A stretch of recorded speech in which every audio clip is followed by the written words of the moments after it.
میں auto mechanic ہوں، ہمیں جو لوگ کام دیتے ہیں وہ ہم سے کمیشن مانگتے ہیں، اگر کمیشن نہ دو تو وہ کام نہیں دیتے۔ کمیشن دینا جائز ہے؟ آپ کی نظر میں کیا ہے کمیشن دینا؟ اگر تو یہ رشوت کے زمرے میں آ رہا ہے اس اعتبار سے تو ظاہر ہے ناجائز ہے۔ تو اب یہ دیکھا جائے گا، اگر تو آپ کی محنت کے اگینسٹ آپ کوئی کچھ حصہ ان کے لیے مقرر کیے ہوئے ہیں اس اعتبار سے کہ انہوں نے بھی محنت کی ہے، اور جس بندے سے وہ کام پکڑے ہوئے ہیں، یعنی اگر سپوز گاڑی ہے وہ جس مالک کی ہے اس نے ٹھیک کروانے کے لیے دی کسی کو، اس نے اس کے ساتھ پیسے طے کر لیے، اب اس کے بعد وہ کہیں سے جا کے بھی کام کرواتا ہے، اس کو تو وہ اتنے ہی پیسے پڑ رہے ہیں نا، آگے وہ کہیں پہ ڈویژن کر لیتا ہے، وہ ایک معاملہ بالکل الگ ہے۔ یہ جو اسپیسیفک کیس ہے کمیشن والا، اس میں مجھے بریف کریں کہ وہ کیا ہو رہا ہوتا ہے، یہ جس کا سوال ہے وہ خود بولے، پھر میں اس کو بتاتا ہوں۔ ہاں، گاڑی آتی ہے مکینک کے پاس، وہ ہمارے پاس بھیج دیتے ہیں اس گاڑی کے اس طرح کام کرنا ہے، اور وہ کرتے ہیں اس کے آپ دیتے ہیں اسے؟ جی وہ اس طرح کہتا ہے کہ چاہیے نہیں، آپ اسے دیں گے تو ایک تو آپ فری کر کے دے رہے ہیں، اوپر سے پیسے بھی اس کو دے رہے ہیں، تو اس کا معاوضہ کون دیتا ہے؟ یہ مسئلہ نہیں ہے، اس کا مسئلہ یہ ہے کہ گاڑی میں بھیج رہا ہوں، کام کرنا ہے، اس کا بل آپ اس سے لے لیتے ہیں، اس بل میں سے 2000 یا 1000 کا مجھے۔ ہاں، یہ کہنا مفت تو نہیں کر رہے نا آپ۔ اچھا، وہ جو آپ جب اس سے بل لیتے ہیں جو کر رہا ہے کام، اس سے آپ اتنا ہی ہے جتنا آپ کا طے ہوا ہوتا ہے؟ ایکسٹرا لینا پڑتا ہے؟ ایکسٹرا تو تب ہونا جب گورنمنٹ نے کوئی ریٹ مقرر کیا ہوا ہے، گورنمنٹ نے کوئی ریٹ مقرر کیا ہوا ہے۔ نہیں، نجائز منافع تو آپ کہہ رہے ہیں نا، نجائز منافع کسے کہتے ہیں؟ منافع تو آپ کا رائٹ ہے، جتنا مرضی لے۔ آپ موٹر سائیکل بے شک 1000 میں ٹھیک کریں، وہی موٹر سائیکل میں 10,000 میں ٹھیک کروں، میری مرضی۔ کوئی گورنمنٹ نے ریٹ تو نہیں نکالا ہوا کہ ٹیوننگ کا یہ ریٹ ہے، وہ نجائز منافع نہیں ہے، جائز منافع ہے۔ نجائز کہاں سے ہوا؟ وہ 2000 روپے کا جو آپ کام کہہ رہے ہیں، میرے نزدیک تو وہ 200 کا کام ہے، میں تو اوپر کے 1800 بھی رام سمجھتا ہوں، پھر آپ کیا کریں گے؟ ہاں، یہ میں آپ کو بتا رہا ہوں، جس کو آپ جائز منافع کہہ رہے ہیں ہمارے نزدیک تو وہ بھی ناجائز ہے۔ یہ میں اس لیے بتا رہا ہوں کہ یہ ناجائز نہیں ہوتا، آپ کی مرضی ہے کہ آپ اپنی جتنی مرضی مزدوری لیں، جب تک کہ گورنمنٹ بتا نہ دے۔ وہ آپ کہہ رہے ہوتے ہیں نا میرے نزدیک ناجائز ہے، کوئی نہیں۔ اس کی میں نے اکثر مثال دی ہے کہ ایک بندے نے منڈی سے آلو خریدا، اسلام آباد کی میں آپ کو مثال دیتا ہوں، اسلام آباد میں I-10 مرکز اور منڈی بالکل قریب قریب ہے۔ ایک بندہ منڈی سے آلو لیتا ہے سپوز 50 روپے کلو، I-10 مرکز میں جا کے وہ 70 روپے کلو بیچ دیتا ہے۔ اسی منڈی سے ایک بندہ 50 روپے ہی لیتا ہے کلو آلو، لیکن جا کے F11 میں بیچتا ہے تو سر وہاں پہ وہ بیچے گا 100 روپے کلو، اس لیے کہ F11 میں اسی دکان کا کرایہ 30 سے 40 ہزار ہے، جو I-10 میں 10,000 ہے۔ تو اب تو یہ بڑا ظلم ہے نا کہ آپ کہیں کہ وہ ناجائز منافع لے رہا ہے۔ ہو سکتا ہے وہ سستی بیچ رہا ہو، اس کے جو اپنے خرچے ہیں، پھر اسے لے کے جانے کا ٹرانسپورٹیشن کا بھی خرچہ ہے، لہٰذا اسلام میں منافع کی کوئی حد نہیں ہے۔ اب آپ سوچ رہے ہوں گے کہ اگر منافع کی کوئی حد نہیں ہے تو پھر تو ہر ایک بندہ جو ہے وہ مناپلی اپنی قائم کر لے گا۔ نہیں، اس کو اللہ نے چیک کیا ہے اس حوالے سے کہ بلیک مارکیٹنگ نہیں کرنی، مارکیٹ سے سارا آلو نہیں اٹھانا۔ 2 ریڑیاں لگی ہوئی ہیں، ایک آلو بیچ رہا ہے 60 روپے کلو، دوسرا بیچ رہا ہے 1000 روپے کلو، تو وہ کھڑا رہے گا پورا دن، اس سے خریدے گا ہی کوئی نہیں۔ وہ مارکیٹ میں کمپیٹ کرنے کے لیے اس کے لیے ضروری ہے کہ وہ 60 روپے ہی لے کے آئے گا۔ بلیک مارکیٹنگ کنٹرول کر لیتی ہے اس چیز کو، آپ قیمت اپنی مرضی سے رکھ سکتے ہیں، لیکن جو کمپنی کی چیزیں ہیں جس میں کمپنی نے آپ کو اس اعتبار سے پابند کیا ہوا ہے کہ یہ ڈالڈا کا آئل کا ڈبہ آپ نے اتنے کا دینا ہے، اس کو اگر آپ زیادہ کرتے ہیں نا، ریٹیل پرائس جو طے ہے اس سے زیادہ ہے، وہ آپ حرام خوری کر رہے ہیں۔ جو کمپنی کی فکس پرائس کی چیزیں ہیں، کیونکہ وہ پشاور والا بھی جو ڈالڈا آئل کا گھی کا ڈبہ منگواتا ہے نا، اس کو بھی اتنے ہی پیسے پڑتے ہیں جتنے جیلم والے کو پڑتے ہیں، فرق نہیں ہوتا۔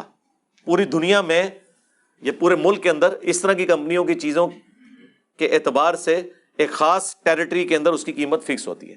رہ گئی جو آپ کی مزدوری ہے، مثلاً کوئی شخص جو ہے وہ الیکٹریشین ہے، اسی طریقے سے کوئی شخص جو ہے وہ پلمبر ہے، کوئی شخص آٹو مکینک ہے، اس طرح کے مختلف اس کی وہ کام کرنے والا ہے، وہ اپنی مرضی سے اس کی قیمت ڈیمانڈ کر سکتا ہے، اس کے اپنے حالات و واقعات ہیں نا، ہم کسی کو پابند تو نہیں کر سکتے۔ اب ایئر کنڈیشن میں آپ کو بتاؤں، ایک بندہ 1000 روپے میں بھی لگا کے چلے جاتے ہیں، 2000 روپے میں بھی، 3000 میں بھی، پھر وہ 1000 والا کام کرتا ہے تو آپ کو 5000 کی گیس بعد میں ڈلوانی پڑتی ہے، ہاں جی، کیونکہ وہ 5 منٹ میں کر کے بھاگ جاتا ہے۔ تو وہ ایک محاورہ ہے انگریزی میں بولا جاتا ہے، quality never comes cheap, quality کبھی بھی سستی نہیں ملتی، ٹھیک ہے؟ تو آپ وہ ناجائز منافع یا جائز منافع، اس اعتبار سے آپ اپنا جو ہے وہ طے کر لیں کہ میں نے اس چیز کا اتنا ریٹ ہے، اور جو مجھے فیسیلیٹیٹ کر رہا ہے مڈل مین، اس کو میں نے اتنے پیسے دینے ہیں، تو یہ کوئی حرام نہیں ہوں گے۔ پراپر ڈیلر کیا کر رہا ہوتا ہے؟ یہی کام کر رہا ہوتا ہے نا۔ اب آپ سوچ رہے ہوں گے کہ وہ اس کو میں کمیشن کس چیز کا دوں؟ اس لیے کہ میرے بھائی اس نے اپنی ایفرٹ پٹ کی ہے ان سروسز کے اندر، یہ اس کی سروس ہے نا، کہ اس نے ایک بندہ آپ کے پاس بھیجا ہے، اس نے ایک بندہ ہنٹ کیا ہے اور آپ کے پاس بھیجا ہے، اس نے تو اپنی سروسز پرووائڈ کی ہیں نا، اس اعتبار سے اگر وہ یہ کام کر رہا ہے، اس اعتبار سے وہ کام کر رہے ہوتے ہیں وہ بھی ایجنٹ جو ہے، ہاں تو وہ اپنی سروسز دے رہے ہیں میرے بھائی، انہوں نے اپنی ایفرٹ پٹ کی ہے نا۔ لوگ کہتے ہیں پراپر ڈیلر کیوں لے رہا ہے جی پیسے، جی دونوں طرف سے لے رہا ہے، کیوں نہ لے؟ جس شخص کو اس نے مکان لے کر دیا اس کے ساتھ بھی خیر خواہی کی ہے نا، مفتے میں کرے گا۔ جس کا بکوایا اس کے ساتھ خیر خواہی کی، مفتے میں کرے گا۔ یہ تو نہیں ہے کہ جس بندے نے اپنے ہاتھ سے کوئی کام کیا ہے تو بس وہی کما رہا ہے اور سروسز والا کچھ نہیں کما رہا، نہیں۔ مینیجریل پوسٹ کے اوپر تو اکثر لوگ ہاتھ سے کام ہی نہیں کرتے، انہوں نے اپنی انٹلیکچوئل ان پٹ دینی ہوتی ہے، وہ اپنی سروسز دے رہے ہوتے ہیں۔ کئی لوگ ہیں وہ صرف مشورے دیتے ہیں، جنہوں کہنا سی زبان دا کھٹیا کھاندے ہیں۔ یہ موٹیویشنل سپیکرز جتنے ہیں، یہ کو اپنے ہاتھ سے کام کر رہے ہوتے ہیں، کہانیاں کرا کے چلے جاتے ہیں، لاکھوں روپیہ لے لیتے ہیں۔ جو جھوٹ سچ مکس کر کے آپ کو سنا کے تو چلے جاتے ہیں، مطلب اچھی باتیں بھی سناتے ہیں اور فضول قسم کی وہ گپے بھی مار کے چلے جاتے ہیں۔ تو سروسز کے اگینسٹ ایسا کیا جا سکتا ہے، اس میں کوئی شرک نہیں۔ فرقہ بندی شرک ہے، فرقوں کو ختم کرنا ہے تو ہم فرقوں کی مالی مدد کیوں کرتے ہیں؟ اس طرح مالی مدد کرنے سے تو فرقے ختم نہیں ہوں گے۔ آپ مالی مدد نہ کریں، وہ تب بھی آپ کا مال آ کے لے جائیں گے۔ مالی مدد کی وجہ سے نہیں ہے ایسا مسئلہ ہو رہا، آپ بے فکر رہیں۔ انڈائریکٹلی آپ نے جو کچھ بھی کرنا ہے ان تک پہنچ جانا ہے، ان کا نیٹ ورک اتنا اسٹرانگ ہے۔ فرقہ واریت ختم کرنے کے لیے یہ کام نہیں کرنا آپ نے کہ مالی مدد ختم کرنی ہے۔ فرقہ واریت ختم کرنے کے لیے آپ نے فرقہ واریت کو ایکسپوز کرنا ہے۔ جو جن فرقوں میں بیٹھے ہیں وہاں بیٹھے بیٹھے ہی اپنی اصلاح کر لیں تو فرقہ واریت خود بخود ختم ہو جائے گی۔ انڈائریکٹلی کیسی فرقہ واریت ختم ہوئی ہے کہ ہمارے پلیٹ فارم کی برکت سے بریلوی دیوبندی اہل حدیث کٹھے ہو گئے ہیں، یہ بھی تو ختم کرنے کا ایک ذریعہ ہے نا۔ تو اس طریقے سے بھی ہو گیا، اس کے لیے ہمیں کوئی ان کے پیسے نہیں بند کرنے پڑے، کوئی کچھ نہیں کرنا پڑا، صرف ان کی غلطیاں ہائی لائٹ کی ہیں اور ان کی عوام اپنے فرقوں کو چھوڑ گئی ہے۔ تو مالی مدد تو ہم اللہ کی رضا کی خاطر کر رہے ہوتے ہیں۔ مسجد میں جو نماز پڑھنے آتا ہے، کسی بھی فرقے کی مسجد ہے، اس میں جب کوئی بندہ نماز پڑھتا ہے، وہاں کے ریسورسز یوز کرتا ہے، وضو کا پانی یوز کرتا ہے، پنکھا لگا ہوتا ہے، ایئر کنڈیشن، ظاہر ہے بل دینے ہیں، تو اس میں آپ جو کنٹریبیوٹ کرتے ہیں تو آپ کے لیے ایک صدقہ جاریہ ہوتا ہے، ٹھیک ہے۔ آپ اس چکر میں نہ پڑیں کہ کس فرقے کا بندہ نماز پڑھ رہا ہے، اللہ کی نماز ہی آگے پڑھ رہا ہے۔ اور اگر وہ فرقہ پرست بھی ہے تب بھی اس بیچارے کو بچپن سے ہی بتایا کہ آپ اس کی اصلاح کی کوشش کریں، آپ کو ثواب مل جائے گا انشاءاللہ تعالیٰ، بے فکر رہیں۔ نسبت کیا ہے؟ اور آپ نے ایک جگہ بولا تھا کہ جس طرح نبی علیہ السلام کے 4 یار تھے اس طرح میرے بھی اور اشرا مشرا بھی بن گئے، یہ درست ہے؟ نسبتیں اس طرح دی جاتی ہیں نا، اردو زبان میں ایک محاورہ بولا جاتا ہے، یہ فلاں فلاں کا یار غار ہے، کہا جاتا ہے کہ نہیں؟ یہ اردو زبان کا محاورہ ہے۔ اب یار غار جب کہا جاتا ہے تو اس کے پیچھے ایک واقعہ ہے، نبی علیہ السلام کا غار ثور والا واقعہ جس میں حضرت ابوبکر ساتھ تھے، تو اس کی مثال کی وجہ سے کہا جاتا ہے کہ جس طرح نبی علیہ السلام کے لیے حضرت ابوبکر صدیق ان کے قریبی دوست تھے، اس طرح جو ہے وہ جس طرح بولا جاتا ہے جی عمران خان صاحب کے لیے جو زلفی بخاری ہے وہ اس کا یار غار ہے، ٹھیک ہو گیا. اسی طریقے سے نواز شریف صاحب کے لیے اسحاق ڈار جو ہے وہ یار غار ہے نا، ٹھیک ہے. تو اس طرح مختلف لوگوں کے لیے یہ ٹرمز بولی جاتی ہیں. اس سے مراد یہ نہیں ہوتا کہ آپ نے اس بندے کو رسول اللہ کی جگہ بٹھا دیا یا اس جگہ اس کو بٹھا دیا، یہ ایسا نہیں ہوتا. یہ تو ہم اپنی مثالوں میں دیتے ہیں. اگر آپ سے کوئی پوچھے کہ جی آپ کوئی کرسچن آپ سے آ کے آپ کی کتاب کے بارے میں پوچھتا ہے تو آپ اسے سمجھائیں گے نا کہ جس طرح تمہارے لیے وہ انجیل ہے نا ہمارے لیے قرآن ہے. تو اس کا کیا مطلب ہوگا؟ قرآن اور انجیل برابر ہو گئے. انجیل کے اندر تو زیادہ تر علماء نے اپنی طرف سے چیزیں داخل کر دی ہوئی ہیں، لیکن آپ یہ جو ریزیمبلنس دے رہے ہوتے ہیں وہ ایک سمجھانے کے لیے دے رہے ہوتے ہیں. یا آپ کہتے ہیں کہ تمہاری عبادت گاہ گرجا ہے، ہماری مسجد ہے، تو اس کا کیا مطلب ہے مسجد اور گرجے کو یا مندر کو کسی نے برابر کر دیا؟ نہیں، ایک مثال دی جاتی ہے. تو اس طرح کی نسبتیں ہم نے اللہ کے نبی علیہ السلام کے ریفرنس سے ہی دینی ہے. بھائی جن کے ساتھ ہماری نسبت ہے ہم نے ان کی مثالیں دینی ہے. اس میں کہیں مرتبے کی بات نہیں ہو رہی ہوتی ہے، ٹھیک ہے. نبی علیہ السلام کے بارے میں ہم کہتے ہیں کہ نبی علیہ السلام کا گھر مبارک جو تھا مسجد نبوی کے ساتھ تھا، ایڈجسنٹ تھا.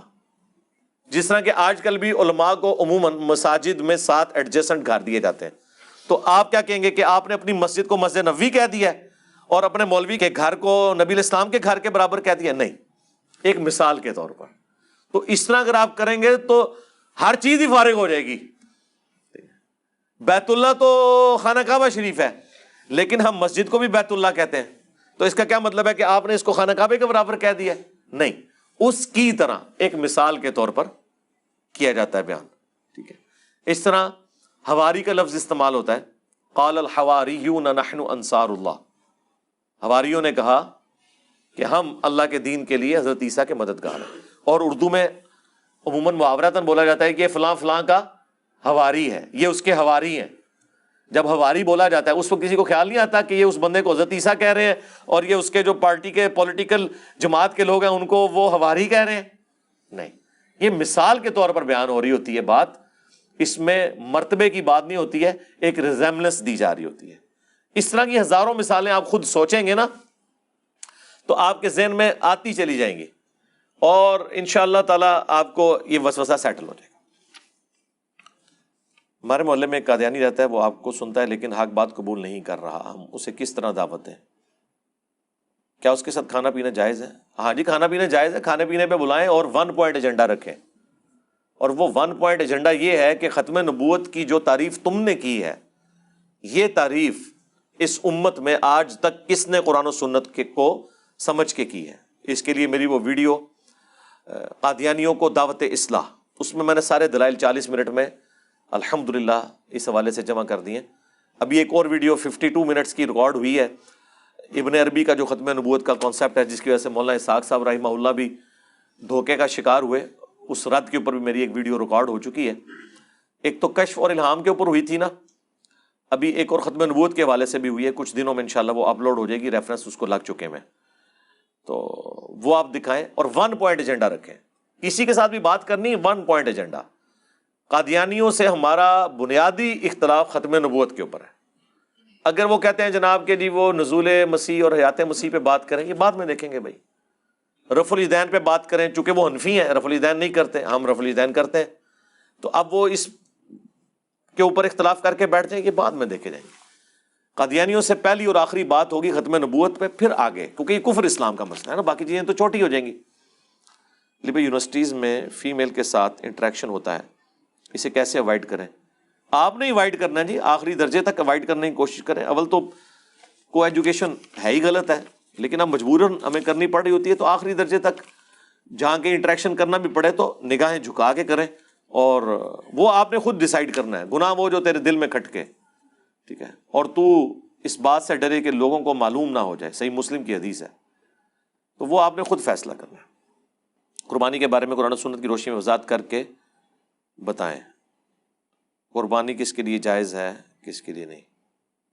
یہ کیا 3 5 7 حصے ڈالنے سے نیکیاں کم ہو جاتی ہیں؟ نہیں ہوتی جی. باقی میں نے قربانی کے مسائل بتا دیے، مجلس 124 دیکھ لیں. اگر انسان قربانی کی استطاعت نہ رکھتا ہو مگر فضل باری 1 سال اس کو استاد ہو جائے تو کیا اس پہ قربانی واجب ہو؟ یہ بھی میں نے بات کر دی. انبیاء کرام اور محمد صلی اللہ علیہ وآلہ وسلم اور خلافت راشدہ کی زندگی پر ایک تفصیلاً سیریل ریکارڈ کریں. یہ تفصیلاً ہی ریکارڈ ہو رہی ہے. قرآن کی تفسیر کیا ہے؟ صحیح مسلم کی حدیث ہے. اما عائشہ سے پوچھا گیا کہ نبی علیہ السلام کے اخلاق، آپ کی سیرت کیا تھی؟ آپ نے فرمایا قرآن پڑھ لو. قرآن کو مطلوب انسان جو ہونا چاہیے وہ رسول اللہ کی ذات ہے صلی اللہ علیہ وآلہ وسلم. تو سیرت ہی ہوگی. اب رہ گیا کہ آپ اس طرح کی سیرت چاہ رہے ہیں جس طرح ڈرامے ہوتے ہیں، یا ونس اپون اے ٹائم، وہ آپ عمر سیریز دیکھ لیں، سیرت رسول کے اوپر کوئی کتاب پڑھ لیں. کیونکہ ہم نے نبی علیہ السلام کی سیرت سے وہ پہلو اجاگر کرنے ہیں جو ہماری بیسک نیڈز ہیں، جو قرآن میں اللہ نے بیان کی ہیں. ان چیزوں سے اگر ہم فارغ ہوں تو پھر ہم یہ آپ کا شوق پورا کر لیں گے. یہ آپ کا شوق ہے، بس اس سے زیادہ کچھ نہیں ہے. آپ کے انٹرسٹ کی چیز ہے. جو دین کے طور پہ آپ نے چیزیں لرن کرنی ہے وہ الحمدللہ ہم سے زیادہ کوئی بتا بھی نہیں رہا ہر ٹاپک کے اوپر. اللہ کا شکر ہے. آپ اس منہج کے ذریعے ان اسلامی اسکالرز کو بھی دعوت دیں اور اس منہج پر پبلک کے سامنے لائیں جو اسلام کی سربلندی کے لیے کام کرتے ہیں. جی پہلی تو بات یہ ہے کہ ذرا لسٹ تو پرووائڈ کریں کون اسلام کی سربلندی کے لیے کام کر رہا ہے. تو کیا ان اسکالرز کو باقی فرقوں نے قبول کیا ہوا ہے؟ نہیں کیا ہوا. تو ان کا سٹیٹس بھی باقیوں کے نزدیک وہی ہے جو میرا سٹیٹس ہے. باقی رہ گیا جو ان میں سے کچھ بہتر ہیں میں ان کی تعریف کر دیتا ہوں. ڈاکٹر ذاکر نائک کی تعریف کر دیتا ہوں، نعمان علی خان کی کر دیتا ہوں، ڈاکٹر اسرار صاحب رحمہ اللہ کی میں نے تعریف کی ہے، مولانا مودودی رحمہ اللہ کی ہے، احمد دیدار صاحب رحمہ اللہ کی ہے، اور لوگوں کی کرتا ہوں. باقی میں اون کسی کو نہیں کر سکتا، کیونکہ یہ حقیقت بات ہے کہ یہ سب کے سب لوگ کسی نہ کسی فرقے کا شکار رہے ہیں. ڈاکٹر اسرار صاحب پوری زندگی دیوبندیت سے باہر نہیں نکل سکے، اگرچہ دیوبندیوں نے انہیں گالیاں بھی دیں، لیکن پھر بھی ان کے سارے وہ نظریات دیوبندیوں کے ڈر کی وجہ سے رفع الیدین نہیں شروع کر سکے. وہ کبھی کبھار کر لیتے تھے، حالانکہ میرے سامنے انہوں نے مانا ہے کہ یہ فقہ حنفی تو اجمیوں کی فقہ ہے. یہ ان کے جملے مجھے یاد ہیں آج تک. انہوں نے کہا یہ قرآن و سنت کے خلاف ہے فقہ حنفی. میں نے کہا آپ کہتے ہیں میں تو یار ان کی وجہ سے رفع الیدین چھوڑ دیتا ہوں ان کو قریب کرنے کے لیے. بس قریب ہو گئے کیا؟ مودودی صاحب بھی قریب کرنے کے لیے کرتے رہے. آج جتنی لانتیں دیوبندی اور بریلوی ان کے اوپر بھیجتے ہیں نا، اور کوئی نہیں بھیجتا. تو اینڈ رزلٹ کیا نکلا؟ لانتا بھی کھٹیاں اور اللہ کو بھی جا کے جواب دیں گے. لیکن ہم تو آپ کو پتہ ہے ننگی تلوار ہیں اللہ کے فضل سے. اسی کہنے جاؤ جتھے جا کے مرنا جے مرو. ہم تو وہ بیان کریں گے جو شخص نے بیان کیا جس کی قبر مدینے میں صلی اللہ علیہ وآلہ وسلم. نبی کے جیسا ہے ہی کوئی نہیں، بابے تے شے ہی کوئی نہیں. ٹھیک ہے جی. پچھلے دنوں حمزہ علی باسی صاحب نے ٹویٹ کر کے کہا کہ میں عیسیٰ علیہ السلام کو نہیں مانتا کہ وہ دوبارہ دنیا میں آئیں گے. جی اس والے سے میری ویڈیو ریکارڈ ہے. حمزہ علی باسی صاحب کے استاد جو ہیں جاوید احمد غامدی صاحب، ان کی ایک ایک چیز کا رد میں نے کیا ہے قرآن و سنت کی روشنی میں. پہلے قرآن سے ہی مقدمہ بیان کیا ہے. آپ لکھیں حیات مسیح اور نزول مسیح علیہ السلام، غامدی صاحب کی تصویر لگی ہوئی ہے، آپ وہ ویڈیو پوری 1 گھنٹے کی دیکھ لیں. ایک ایک چیز کا میں نے جواب دیا ہے. جہاں جہاں پہ ان لوگوں نے ڈنڈیاں ماری ہیں وہ بھی میں نے بتائی ہیں. تو اللہ کے فضل سے آپ کو مقدمہ کلیئر ہو جائے گا، وہ آپ دیکھ لیں. قرض حسنہ کہاں خرچ کیا جائے تو زیادہ ثواب ہے؟ یہ قرض حسنہ خرچ کیا جائے یہ کیا مطلب ہے؟ مجھے تو سوال کی سمجھ نہیں آئی. نہیں وہ آپ نے تو نہیں بتانا نا. قرض تو لیا جاتا ہے، دیا کہاں جائے یہ مجھے نہیں سمجھ آئی. اللہ تعالیٰ نے فرمایا قرض حسنہ دو. ہاں قرض حسنہ دو. ہاں اللہ نے جو فرمایا وہ میں آپ کو بتاتا ہوں. اللہ قرآن میں قرض حسنہ کہتا ہے اللہ کی راہ میں خرچ کرنے کو. جس طرح پنجابی والا وسیلہ اور ہے اور عربی والا وسیلہ اور. اللہ جو قرض حسنہ کی بات کرتا ہے یہ اللہ تعالیٰ کی قدردانی ہے انسانیت کے لیے، کہ اللہ فرماتا ہے کہ جو تم میری راہ میں خرچ کرو گے نا، میں سمجھ رہا ہوں کہ تم مجھے قرض دے رہے ہو اور وہ قرض میں قیامت کے دن تمہیں لوٹاؤں گا. اللہ کہہ رہا ہے میں تمہارا مقروض ہوں، حالانکہ اسی کا دیا اسی کی راہ میں خرچ کر رہے ہیں. لیکن اللہ تعالیٰ کتنا قدردان ہے، وہ کہتا ہے کہ میری راہ میں جو خرچ کر رہے ہو نا، گویا تم مجھے قرض دے رہے ہو اور وہ قیامت کے دن میں تمہیں 700 گنا اور اس سے بھی بڑھ کے لوٹاؤں گا، جو سورۃ البقرہ میں ہے. تو اس سے مراد یہ ہوتا ہے. ہاں ہمارا قرض حسنہ یہ ہوتا ہے کہ بغیر سود کے کسی کو قرضہ دے دیا جائے. اس لیے میں کنفیوز ہو گیا تھا. وہ والا قرض حسنہ ہو رہا ہے جو اللہ یہ فرما رہا ہے، وہ یہ کہہ رہا ہے کہ جو تم میری راہ میں خرچ کرتے ہو نا کسی بھی نیکی کے کام میں، تو قرض حسنہ تو میں نے کئی بار بتایا اللہ کی راہ میں جو خرچ کرنا ہے سب سے بہترین مصرف یہ ہے کہ کسی غریب بچے کی تعلیم کا خرچہ اٹھائیں. پاکستان میں پاورٹی سرکل سے، غربت کے دائرے سے کسی خاندان کو نکالنے کے لیے واحد ذریعہ یہ ہے کہ اس کا کوئی بچہ زیادہ پڑھ لکھ جائے. ہم بھی ایک لوور مڈل کلاس سے اوپر آئے ہیں اپنی تعلیم کی برکت سے. آج میں جو لائف انجوائے کر رہا ہوں میرے ماں باپ اور ان کے ماں باپ نے تصور بھی نہیں کیا اس لائف کا. اور فیکٹر صرف ایک ہے، تعلیم. آپ بھی اپنے ارد گرد دیکھیں گے کہ تعلیم کی برکت سے یا تو بندہ ڈاکہ مار لے یا پولیٹیشین بن جائے یا کسی یعنی نامعلوم جو تنظیم ہے اس کا وہ بن جائے، ایجنٹ بن جائے، تو تب وہ امیر ہو سکتا ہے. شریفانہ انداز سے جو امیر ہونے کا طریقہ ہے یا اپنا لیونگ سٹینڈرڈ بلند کرنے کا وہ تعلیم ہے تو آپ یہ کریں. اس کے علاوہ مسجد میں مصرف اچھا ہے خرچ کرنے کا، بشرطے کہ مسجد کے ریسورسز پہ آپ خرچ کریں، مثلا بجلی کے بل کے اوپر، اور اسی طریقے سے اس کی بیسک نیڈز پوری کرنے کے لیے. تو یہ اچھا مصرف ہے. مدارس میں جہاں پہ غریب بچے پڑھ رہے ہیں ان کے استاد کو پیسے نہ دیں، وہ اس کی جیب میں جائیں گے. ان بچوں کو عید کے اوپر کپڑے سلوا دیں، جوتیاں لے دیں، فروٹ کا بھی لے کے جائیں، اپنے ہاتھوں سے تقسیم کریں، اچھا کھانا پکوا کے اپنے سامنے کھلائیں. یہ نہ ہو کہ آپ کھانا بھجوا دیں دیگ اور وہ ساری بوٹیاں جو ہیں وہ مولانا صاحب کے گھر پہنچی بھی ہو اور بچوں کو شوربہ خالی مل رہا ہو، وہ بھی پانی ڈال کے. اہل بیت سے محبت اور آقا علیہ السلام سے محبت کا عمل بتا دیں. سب سے محبت کا تقاضا یہ ہے کہ ان کی پیروی کی جائے. جی رسول اللہ کی محبت کے بارے میں جب آ گیا قل ان کنتم تحبون اللہ فاتبعونی یحببکم اللہ، اے نبی ان سے فرماؤ کہ اگر تم اللہ سے محبت کرتے ہو نا تو پھر میری یعنی رسول اللہ کی اتباع کرو، پھر اللہ بھی تم سے محبت کرے گا اور تمہارے گناہوں کو معاف کر دے گا. اگر اللہ کی محبت کا تقاضا یہ ہے نا کہ حضور کی پیروی کرنی ہے تو حضور کی محبت تو اس سے چھوٹی ہے نا، اس کا تقاضا کیا ہوگا؟ حضور کی پیروی کرنی ہے. اہل بیت کی محبت تو اس سے بھی چھوٹی چیز ہے، اس کا تقاضا کیا ہوگا کہ نبی علیہ السلام کی پیروی کرنی ہے. صحابہ کی محبت تو اس سے بھی چھوٹی چیز ہے، اس کا تقاضا کیا ہوگا کہ رسول اللہ کی پیروی کرنی ہے صلی اللہ علیہ وآلہ وسلم. لیکن صرف پیروی بھی کافی نہیں ہے. نبی علیہ السلام کے ساتھ ہماری محبت پیرلل میں بھی ایک ایسی چیز ہے جو ہونا ضروری ہے، دلی عقیدت. اور وہ اس لیول کے اوپر کہ بخاری مسلم میں حدیث ہے تم میں سے کوئی شخص مومن ہی نہیں ہو سکتا جب تک کہ میں اسے اس کے ماں باپ اولاد سب لوگوں سے بڑھ کر عزیز نہ ہو جاؤں.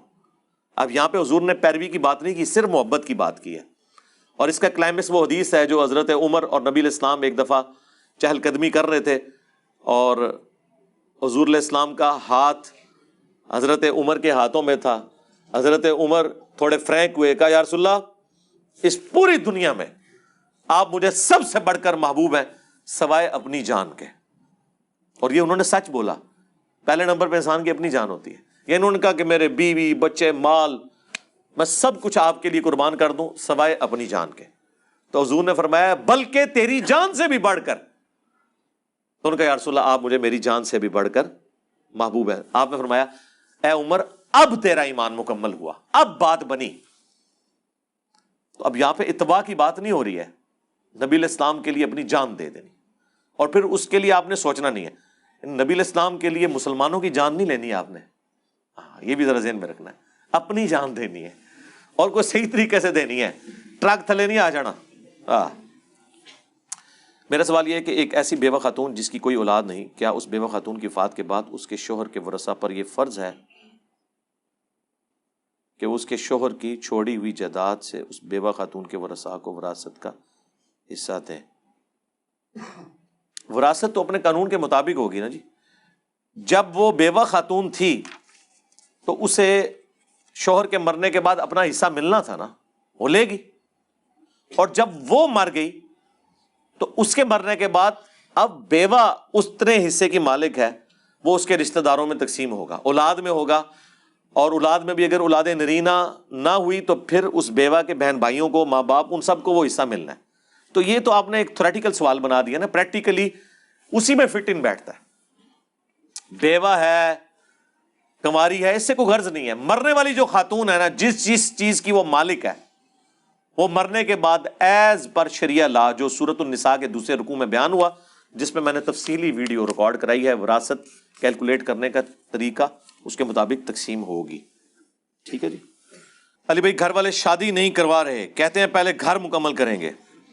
ٹھیک ہی کہہ رہے ہیں یار، مطلب کہاں لا کے اس کو چھت پہ تو نہیں رکھنا بیوی کو خیمہ لگا کے. ٹھیک ہی کہہ رہے ہیں. شادی کی عمر ابھی ہے لیکن وہ نہیں مان رہے. پہلی تو بات ہے آپ نے عمر ہی نہیں یہاں لکھی، مجھے پتہ تو چلے عمر کتنی ہے. اس طرح تو ساری عمر ہی گھر بنانے میں گزر جائے گی. بالکل صحیح بات ہے جی. یہ تو آپ ساتھ ہو کے جلدی جلدی بنوائیں نا جی. باقی دیکھیں بخاری مسلم میں حدیث ہے کہ اے نوجوانوں کے گروہ جس میں استطاعت ہے وہ شادی کرے گا.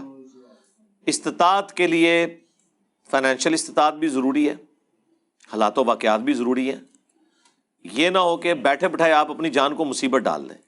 شادی صرف دو میاں بیوی کا اکٹھا ہونا نہیں ہے، دو خاندانوں کا اکٹھا ہونا ہے. جو آپ بچی لے کے آ رہے ہیں اس کے بھی ماں باپ ہیں.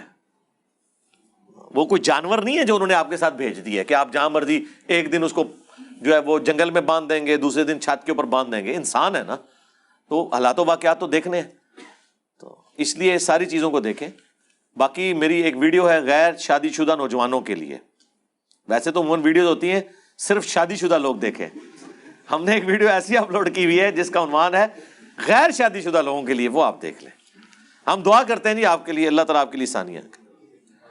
میں ٹرک ڈرائیور کی نوکری کرتا ہوں، اکثر ہمیں پولیس والوں کو پیسے رشوت دینے پڑتے ہیں. وہ اس لیے کہ آپ غلط کام کر رہے ہوتے ہیں نا، اوور لوڈ آپ نے کیا ہوتا ہے، وہ آپ کی وجہ سے دینے پڑتے ہیں. آپ اپنی حرکتیں بھی درست کریں. باقی یہ درست ہے کہ کچھ نہ کچھ وہ غلطی نکال ہی لیتے ہیں. ظاہر ہے پاکستان کے اندر تو آپ کسی کے اوپر کسی بھی وقت کوئی بھی الزام لگا سکتے ہیں. وہ اکثر تنگ بھی کرتے ہیں. اس کے علاوہ ٹرک اوور لوڈ بھی ہوتا ہے. ہاں یہ دیکھیں لکھا ہوا ہے، جس کی وجہ سے ہمیں چلان بھی کٹوانا پڑتا ہے. اب یہ ایسا تماشا ہے کہ چلان کٹوا لیتے ہیں. بھائی اوور لوڈنگ کے اوپر چلان اس لیے تھا کہ وہ اوور لوڈنگ کی وجہ سے سڑک ڈیمیج ہو جاتی ہے. اکثر آپ نے سنا ہوگا کہ جی آپ باہر کے ملکوں کی سڑکیں دیکھیں، وہ بیٹھی ہوئی نہیں، پاکستان کی سڑکیں بیٹھ جاتی ہیں، یہ 2 نمبر ہیں. اب ایسی صورتحال نہیں ہے. پاکستان میں سیم وہی ٹیکنالوجی ہے جس میں دنیا میں موٹر ویز بن رہی ہیں، بلکہ پاکستان کی موٹر ویز اس ٹائم دنیا کی کئی موٹر ویز سے بہتر ہیں. یہ خراب اس لیے ہوتی ہیں کہ آپ موٹر وے کے اوپر اوور لوڈڈ ٹریلے چڑھا دیتے ہیں، اس کی وجہ سے وہ ڈیمیج ہو جاتی ہے. یہ پاکستان کے ٹریلے آپ امریکہ اور یورپ کی موٹر ویز پہ بھی لے جائیں نا، ان کی سڑکوں کا بھی یہی حال ہوگا. ہاں اس کا اصول یہ ہوتا ہے کہ جیسے ہی آپ کا وزن بڑھے نا، آپ نے ٹائر انکریز کرنے ہیں. 4 ٹائروں کے اوپر ایک گاڑی ہے، اس پہ سپوز 1 ٹن کا وزن ہے، اس سے زیادہ آپ ڈالتے ہیں تو وہ بیٹھ جاتی ہے. آپ نے اسے 1.5 ٹن کرنا ہے نا، تو ٹائر آپ کو 6 کرنے پڑیں گے، وہ ڈیوائڈ کرنا پڑے گا. اس طریقے سے ریشو پروپورشن سے یہ لمبے ٹریلے کیوں ہوتے ہیں؟ ان پہ لوڈ زیادہ ہوتا ہے، اس وجہ سے اسے آپ کو ڈیوائڈ کرنا پڑتا ہے. والیوم کی وجہ سے نہیں، لوڈ کی وجہ سے. اگر لوہے کی کوئی مشین ہے، وہ چھوٹے سے ٹرک میں آ جاتی ہے، لیکن اس کا وزن اتنا زیادہ ہے کہ وہ ایک ٹائر کے اوپر اتنا لوڈ ڈال رہی ہے کہ وہ آپ کی جو سڑک ہے لک کی بنی ہوئی تارکول کی، وہ اس کو بٹھا دے گی. تو اس کے لیے بھی بڑا ٹریلر ہی آپ کو لانا پڑے گا. آپ دیکھیں گے باہر کے ملکوں میں بڑے بڑے سنگے مرمر کے پتھر جو ہے نا، وہ آپ دیکھیں گے کہ جب مین روڈز پہ وہ چلاتے ہیں تو بڑے ٹریلوں میں لے کے جا رہے ہوتے ہیں. پورا ٹریلا خالی پڑا ہوا ہوتا ہے اور اس کے سینٹر میں کہیں ایک وہ پتھر ہوتا ہے. کیوں؟ وہ چھوٹی گاڑی میں لے کے جانے کی ان کو اجازت نہیں دیں گے، تاکہ لوڈ تھوڑا ڈیوائڈ ہو، سنگل پوائنٹ کے اوپر کم لوڈ آئے. تو اس وجہ سے یہ سارا لیجیے کہ چلان ادھر بھی پولیس والے کو دینا پڑتا ہے. ٹھیک ہے جی، سواب کا کام ہے جی، ٹھیک ہے، غلط ہے اور کیا ہے؟ غلط ہو رہا ہے جی میرے بھائی، ہم تو اس کے خلاف بولتے رہے. اب ٹھیک کس نے کرنا ہے؟ شہباز شریف نے کرنا ہے. ظاہر ابھی آپ جو پرائم منسٹر ہے اسی کی بات کریں گے نا، عمران خان کا تو نہیں اب نام لینا نا، ہم نے شہباز شریف کا نام لینا ہے، وہ کریں گے. جماعت المسلمین کہتی ہے کہ کسی کے پیچھے نماز نہ پڑھیں، آپ کی نماز نہیں ہوتی. جماعت المسلمین والے تو آپ کو بھی کافر سمجھتے ہیں. وہ کہیں گے آپ بھی جب تک ہماری جماعت میں نہیں آتے آپ کی اپنی نماز بھی نہیں ہوگی. صرف یہ مسئلہ نہیں ہے، مسئلہ بہت خطرناک ہے، بلکہ خطرے ناک ہے. ہاں وہ تو کافر سمجھتے ہیں. تو جماعت المسلمین کے اوپر آپ میری ویڈیو دیکھ لیں. نبی صلی اللہ علیہ وآلہ وسلم نے فرمایا میری نسل میں یعنی قریش میں 12 خلیفہ ہوں گے. وہ کون کون سے ہیں؟ اس کے اوپر بھی 12 خلفاء کے اوپر میں بول چکا ہوں. 12 خلفاء میں سے 6 تو کنفرم ہے جو گزر چکے ہیں، اور ایک اور ہیں امام مہدی جو 12ویں ہوں گے. بیچ والوں کے بارے میں کوئی کنسنسس اہل سنت کے ہاں نہیں پایا جاتا. 6 کون سے ہیں؟ حضرت ابوبکر، عمر، عثمان، علی، حسن ابن علی اور عمر بن عبدالعزیز رضی اللہ عنہم اجمعین وعلیہم السلام اجمعین. باقی آپ میری ویڈیو دیکھ لیں پوری تفصیلی. قرآن مجید میں سورۃ الاحزاب میں ہے کہ اور ہم نے یہ امانت قرآن پہاڑوں پر آسمانوں پر نازل کی تو وہ اٹھانے سے ڈر گئے. بالکل اس میں انسان کو ظالم اور جاہل کہا گیا ہے. تو کیا قرآن مجید تو رسول اللہ پر نازل ہوا تھا؟ ہاں نہیں، یہ قرآن کے بارے میں نہیں. امانت کے آگے آپ نے بریکٹ میں قرآن لکھا ہے نا. قرآن کے بارے میں آیت نہیں ہے سورۃ الاحزاب کی. یہ ہے اس عہد کے بارے میں کہ اللہ تعالیٰ نے فرمایا تھا جو میرا تابع فرمان ہوگا اسے جنت ملے گی، جو میرا نافرمان ہوگا اسے جہنم ملے گی. جو سورۃ الاعراف میں ہے الست بربکم، کیا میں تمہارا رب نہیں ہوں؟ تو ہم نے کہا تھا قالوا بلا. اس امانت سے مراد وہ والی امانت ہے کہ یہ اختیار جنوں اور انسانوں نے اٹھایا ہے کہ نیک عمال کرنے پر ہمیشہ کی جنت اور برائی پر جہنم. اس وقت تو ہم نے اٹھا لیا، آج بھی ہم اٹھانے کے لیے تیار ہیں. آپ کسی کو بٹھا کے آفر کریں نا کہ جی 3 گھنٹے کا ریل کار کا سفر لاہور سے جہلم تک کھڑے ہو کر کرو، جہلم پہنچتے ہی پوری زندگی کا تمہارا خرچہ، تمہارے بیوی بچوں کا خرچہ، تعلیم کا خرچہ، صحت کا خرچہ، گھر کا خرچہ حکومت اٹھائے گی. سارے کہیں گے بالکل جی، 3 گھنٹے کے عوض جو ہے وہ پوری زندگی. تو اسی لیے ہماری روح نے بھی اس وقت کہا بالکل جی ٹھیک ہے جناب، ہمیشہ کی زندگی. لیکن پہاڑوں نے اس کو نہیں اٹھایا، رہ گیا انسان کو. اللہ نے کہا کہ ظالم اور جاہل تھا. یہ اس حوالے سے نہیں کہا کہ یہ اس کا ڈیسیژن غلط تھا، یہ اس حوالے سے کہا کہ اس نے اس جاب کو انڈر ایسٹیمیٹ کر لیا. اتنی آسان نہیں تھی جتنی اس نے سمجھ لی. اور اوور آل یہی ہے وَلَقَدْ ذَرَأْنَا لِجَهَنَّمَ كَثِيرًا مِّنَ الْجِنِّ وَالْإِنسِ. جنوں اور انسانوں کی اکثریت جہنم کے لیے ہی پیدا ہوئی ہے. یہ نہیں کہ اللہ نے اس کو زبردستی کیا، بلکہ اللہ نے فرمایا ہم نے انہیں آنکھیں دی تھیں وہ دیکھتے نہیں، کان دیے تھے وہ سنتے نہیں، دل عقل دی تھی وہ سوچتے نہیں.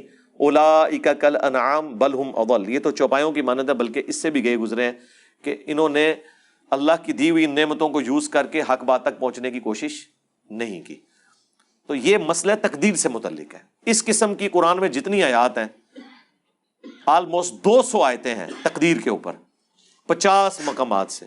وہ میں نے 4 لیکچرز میں کور کر دی ہیں. مسئلہ نمبر 103 104A B C، یہ 4 لیکچرز ہیں مسئلہ تقدیر سے متعلق. تقدیر بھی لکھیں، میرا نام لکھیں، تو وہ ساری آپ کو آیات میں نے کور کی ہیں. اس میں یہ آیتیں بھی کور کی تھیں اور احادیث بھی تقدیر کے حوالے سے ساری. میرے والد 2003 میں فوت ہوئے اور مرنے سے قبل انہوں نے میری والدہ کو وصیت کی کہ فلاں شخص کو 15,000 روپے ادا کرنے ہیں، لیکن میری والدہ کو یاد نہیں رہا. آج سے چند ماہ قبل میری والدہ نے مجھے بتایا تو ٹھیک ہے آپ دے دیں. اور جب میں نے اس شخص کو پیسے ادا کرنا چاہے تو اس نے مجھ سے پوچھا کہ کس چیز کے، تو میں نے کہا مجھے پتہ نہیں. تو اس نے رقم لینے سے انکار کر دیا اور کہا کہ میں آپ کے والد کو معاف نہیں کروں گا. یہ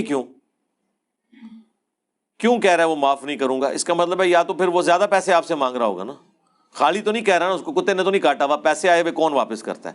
یہ جملہ وہ کیوں کہہ رہا ہے کہ میں معاف نہیں کروں گا؟ جس کا سوال ہے وہ بتائے.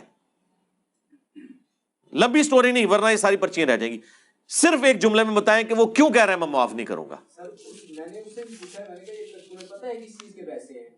پھر آپ یہ فالتو جملے بول رہے ہیں. میں نے صرف یہ پوچھا ہے کہ یہ بتائیں وہ کیوں کہہ رہا ہے میں معاف نہیں کروں گا. ہاں بس دیکھا نا، اس نے آدھے گھنٹے کی سٹوری سنانی تھی، یہ آخری جملہ میں نے پہلے سن لیا.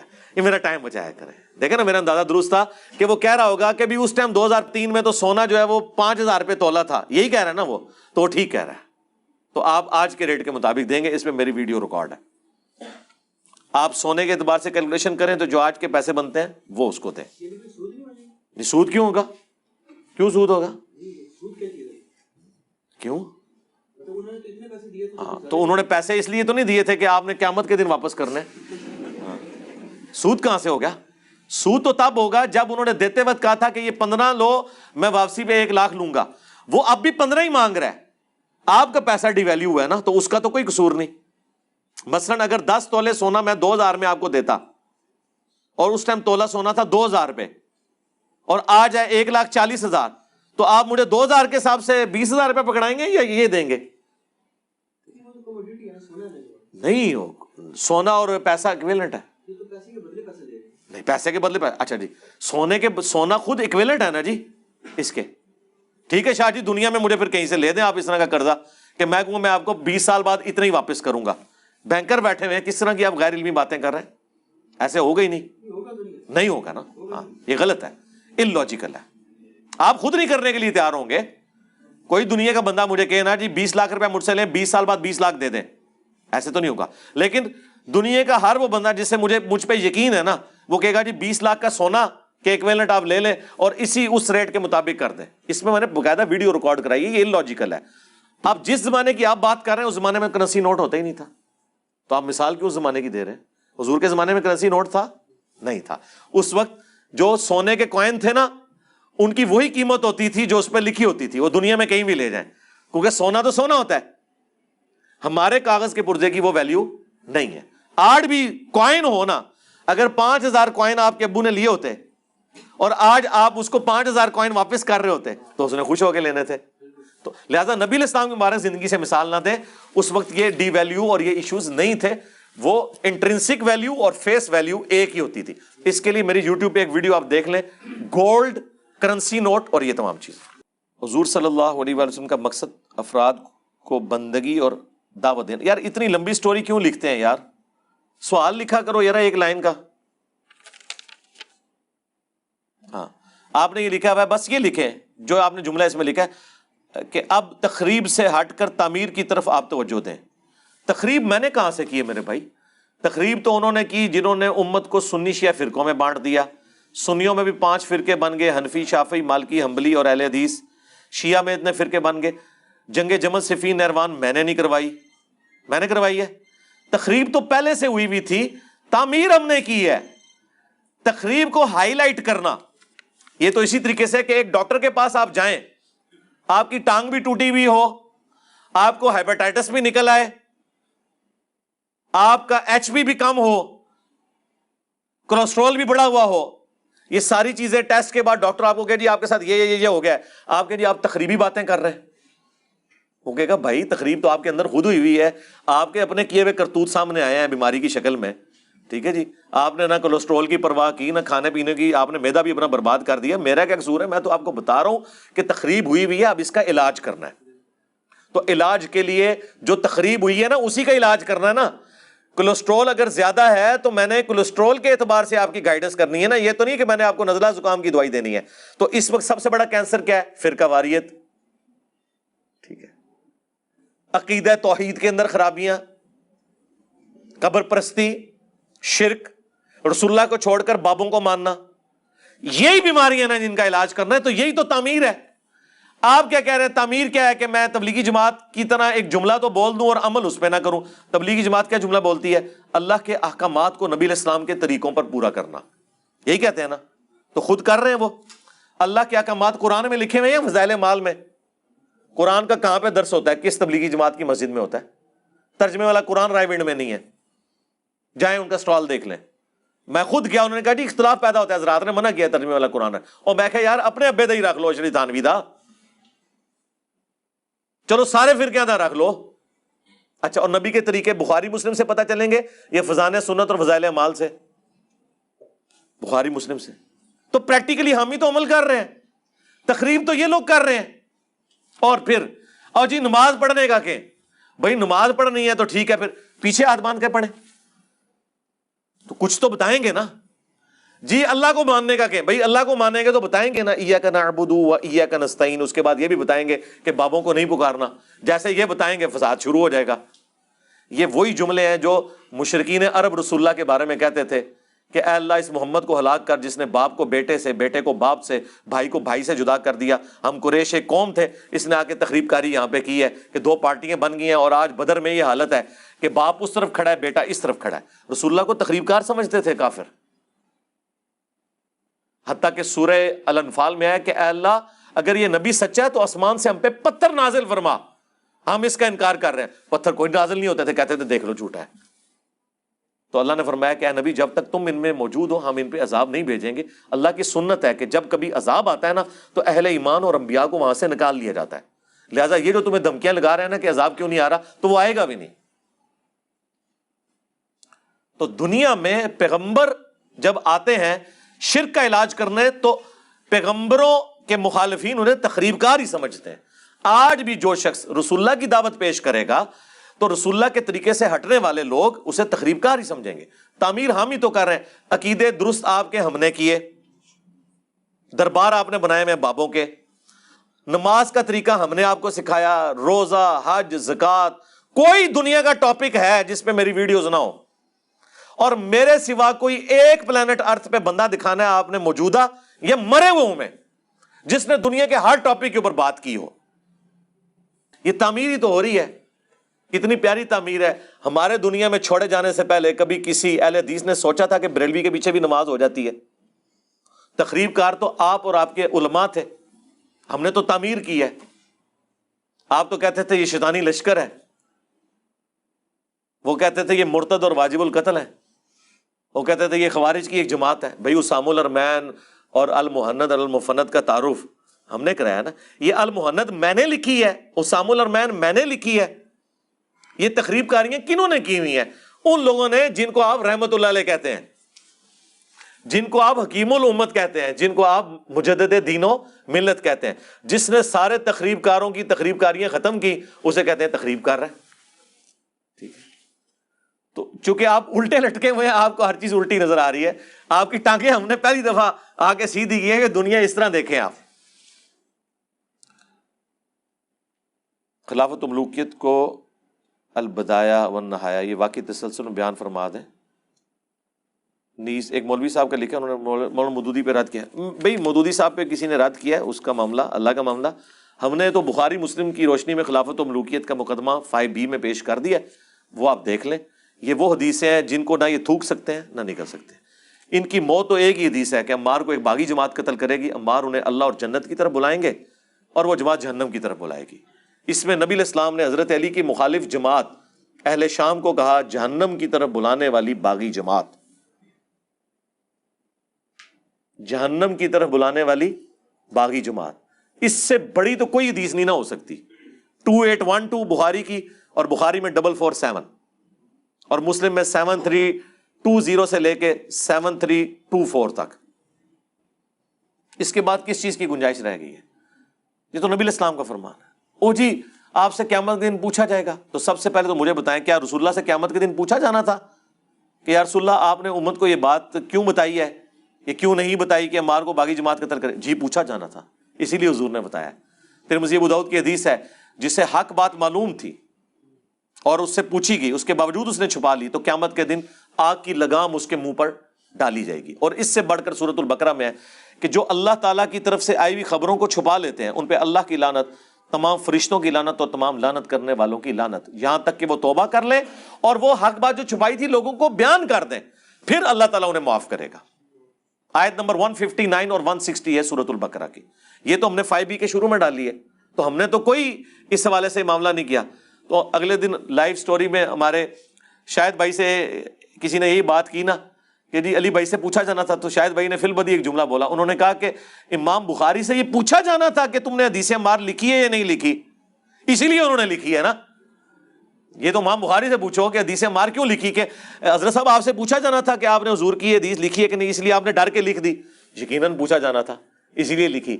تو ہم تو بیان کر رہے ہیں, ہم تو ڈاکی ہیں, اور امام بخاری تو شاہی کوئی نہیں, یہ تو رسول اللہ کا فرمان ہے.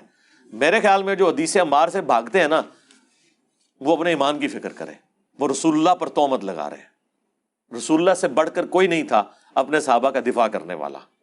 اگر اللہ کے نبی یہ لحاظ نہیں کر رہے تو سرکار, میں تو کہتا ہوں اہل صفین قبروں سے نکل آئے نا, اور وہ آ کے کہیں حدیث عمار بیان نہ کرو.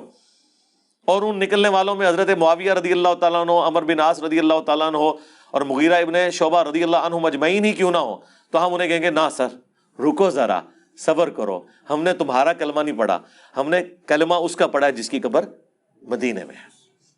بس تو تواڈے مولویاں دے ویلاگ سانوں کی تنگ کرن گے, تسی جنہاں دا دفاع کر رہے ہو بھی باہر نکلنا سی, انہوں نے بھی نہیں گل مننی. اور اس سے بڑھ کر ہم انہیں ساتھ یہ بھی کہیں گے کہ حضرت ہماری قسمت اچھی ہے کہ ہم آپ کے زمانے میں نہیں، ورنہ آپ کے اوپر تلوار ہم سونت لیتے مولا علی کے حق میں، اور آپ کی قسمت اچھی ہے کہ آپ ہم سے بچ گئے، لیکن اب ہم اپنی زبان تو کم از کم کھولیں گے، اس زمانے میں تو ہم نے تلوار بھی اٹھا لینی تھی، تو اب آپ تلوار سے بچ گئے لیکن زبان سے نہیں بچیں گے، اس لیے کہ رسول اللہ نے فرمایا، تو رسول اللہ سے ٹکر نہیں۔ وہ مولانا صاحب والی گل کہ نبی نے ٹکر لے لواں میں، نہیں، یہ نہیں ہو سکتا۔ کیا نبی الاسلام نے ایک ہاتھ کی ٹیک پر بیٹھنے سے منع کیا ہے؟ ہاں یہ ابو داؤد میں حدیث ہے، لیکن یہ اس طرح بیٹھنے سے منع ہے کہ آپ نے یوں کر کے ایک ہاتھ کمر پہ رکھا ہو، ویسے ایک ہاتھ کی ٹیک لے کے بیٹھنا وہ منع نہیں ہے، وہ ایک خاص پوزیشن کہ ایک ہاتھ آپ نے ٹیک میں لگایا ہوا، دوسرا کمر پہ رکھا ہوا، یہ بیٹھنے سے نبی الاسلام نے منع کیا۔ باقی میرے ایک پورا کلپ ہے الٹا پیٹ لیٹنے کے بارے میں، اس میں نے سارے پوسچر بتائے ہیں، نبی الاسلام کس طرح بیٹھتے تھے، دوزانوں بیٹھتے تھے جس طرح ہم تشہد میں بیٹھتے ہیں، تورک بیٹھتے تھے، آلتی پالتی جسے ہم چوکڑی مار کے کہتے ہیں وہ ایسے بیٹھتے تھے، احتبا کر کے دونوں گھٹنے کھڑے کر کے اور یوں ہلکا بنا کے یوں بیٹھتے تھے، یہ سارے طریقے سنت ہیں۔ اس خطے کے صوفیہ کرام کے عقائد اور گستاخیوں کو آپ نے ہائی لائٹ کیا ہے جسے ہم نے مان بھی لیا، لیکن کیا آپ ان صوفیاء کو کریڈٹ نہیں دیں گے جو انہوں نے اپنی آبائی زبانوں میں شاعری کر کے؟ جی صوفیاء کو کیوں کریڈٹ دیں گے، ہم ہر اس بندے کو کریڈٹ دیں گے جس نے اچھا کام کیا۔ میں فیراڈے کو کریڈٹ دوں گا کہ اس نے بجلی دریافت کی ہے، ورنہ ہماری یہ ویڈیوز نہ ریکارڈ ہو رہی ہوتی۔ میں اجمیر شریف والوں کو کریڈٹ دوں گا کہ انہوں نے پرنٹنگ پریس بنایا، ورنہ آج بخاری مسلم اور قرآن نہ چھاپ رہے ہوتے۔ اجمیر نے بنایا نہیں۔ میں بغداد شریف والوں کو کریڈٹ دیتا ہوں کہ انہوں نے ایک کیمرہ بنایا جس کی وجہ سے ہم جو ہے وہ حرمین کی نماز ڈائریکٹ دیکھ رہے ہوتے ہیں یہاں پہ۔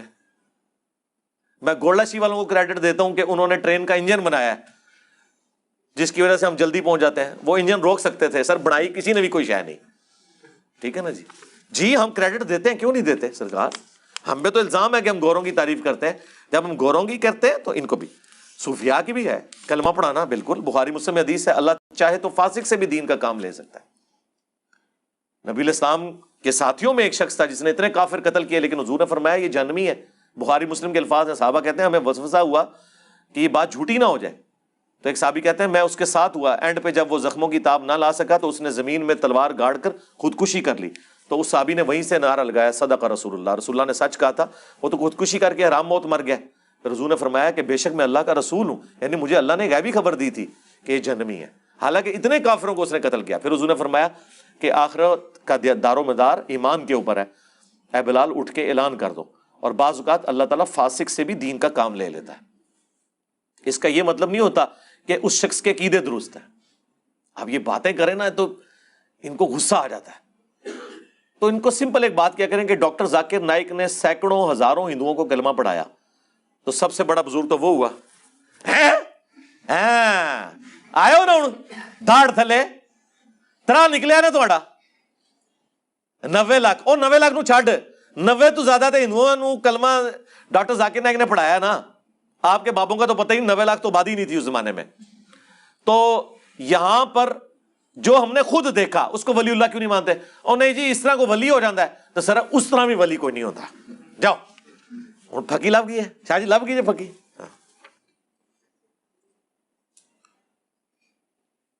یتیم کی کفالت کرنے کا کتنا ثواب ہے؟ کیا مسلم کو بھی یتیم ہے؟ جی جس چیز کی بھی آپ کفالت کریں گے آپ کو ثواب ملے گا، خواہ مسلم ہو غیر مسلم ہو، لیکن پہلا حق مسلمانوں کا ہے کہ آپ ان کی کفالت کریں، دوسرا حق غیر مسلموں کا ہے، کرنے چاہیے۔ آپ کے گھروں میں بھی جو کام کرنے والے لوگ ہیں عموماً غیر مسلم ہمارے گھروں میں صفائی وغیرہ میں اور محلوں میں کام کر رہے ہوتے ہیں، ان کی بھی آپ مدد کریں، قربانی کا گوشت بھی انہیں دیں، عام حالت میں بھی ان کی مدد کیا کریں، انشاءاللہ ثواب آپ کو ملے گا۔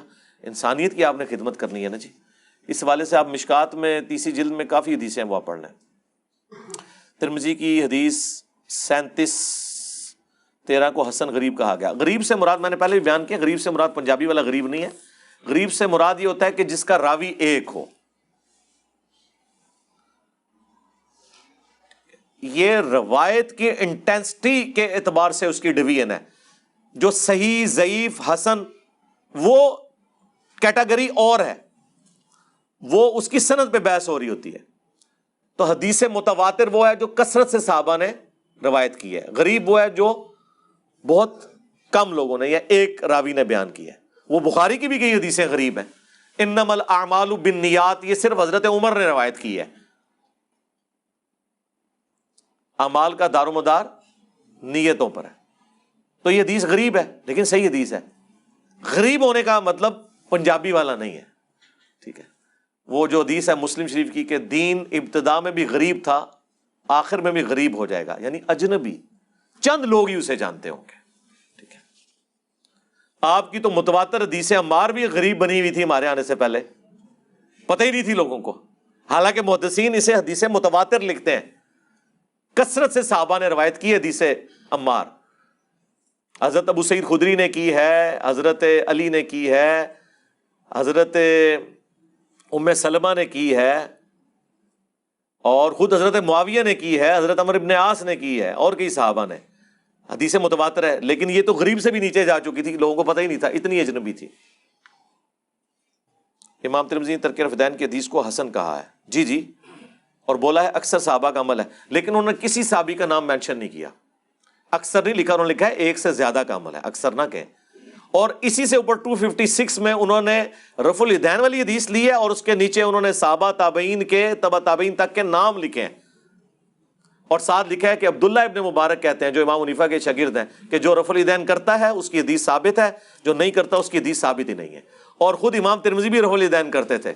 لہٰذا یہ جو ان کا دعویٰ ہے نا کہ ایک سے زیادہ اصحاب کا قول ہے، اس حوالے سے ان کی طرف منسوب ہے، اس کی سند کوئی ثابت نہیں. مسئلہ 70B میرا دیکھ لیں.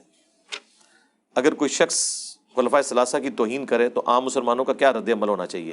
عام مسلمانوں کا رد عمل یہ ہے کہ آپ ان کی اصلاح کی کوشش کریں.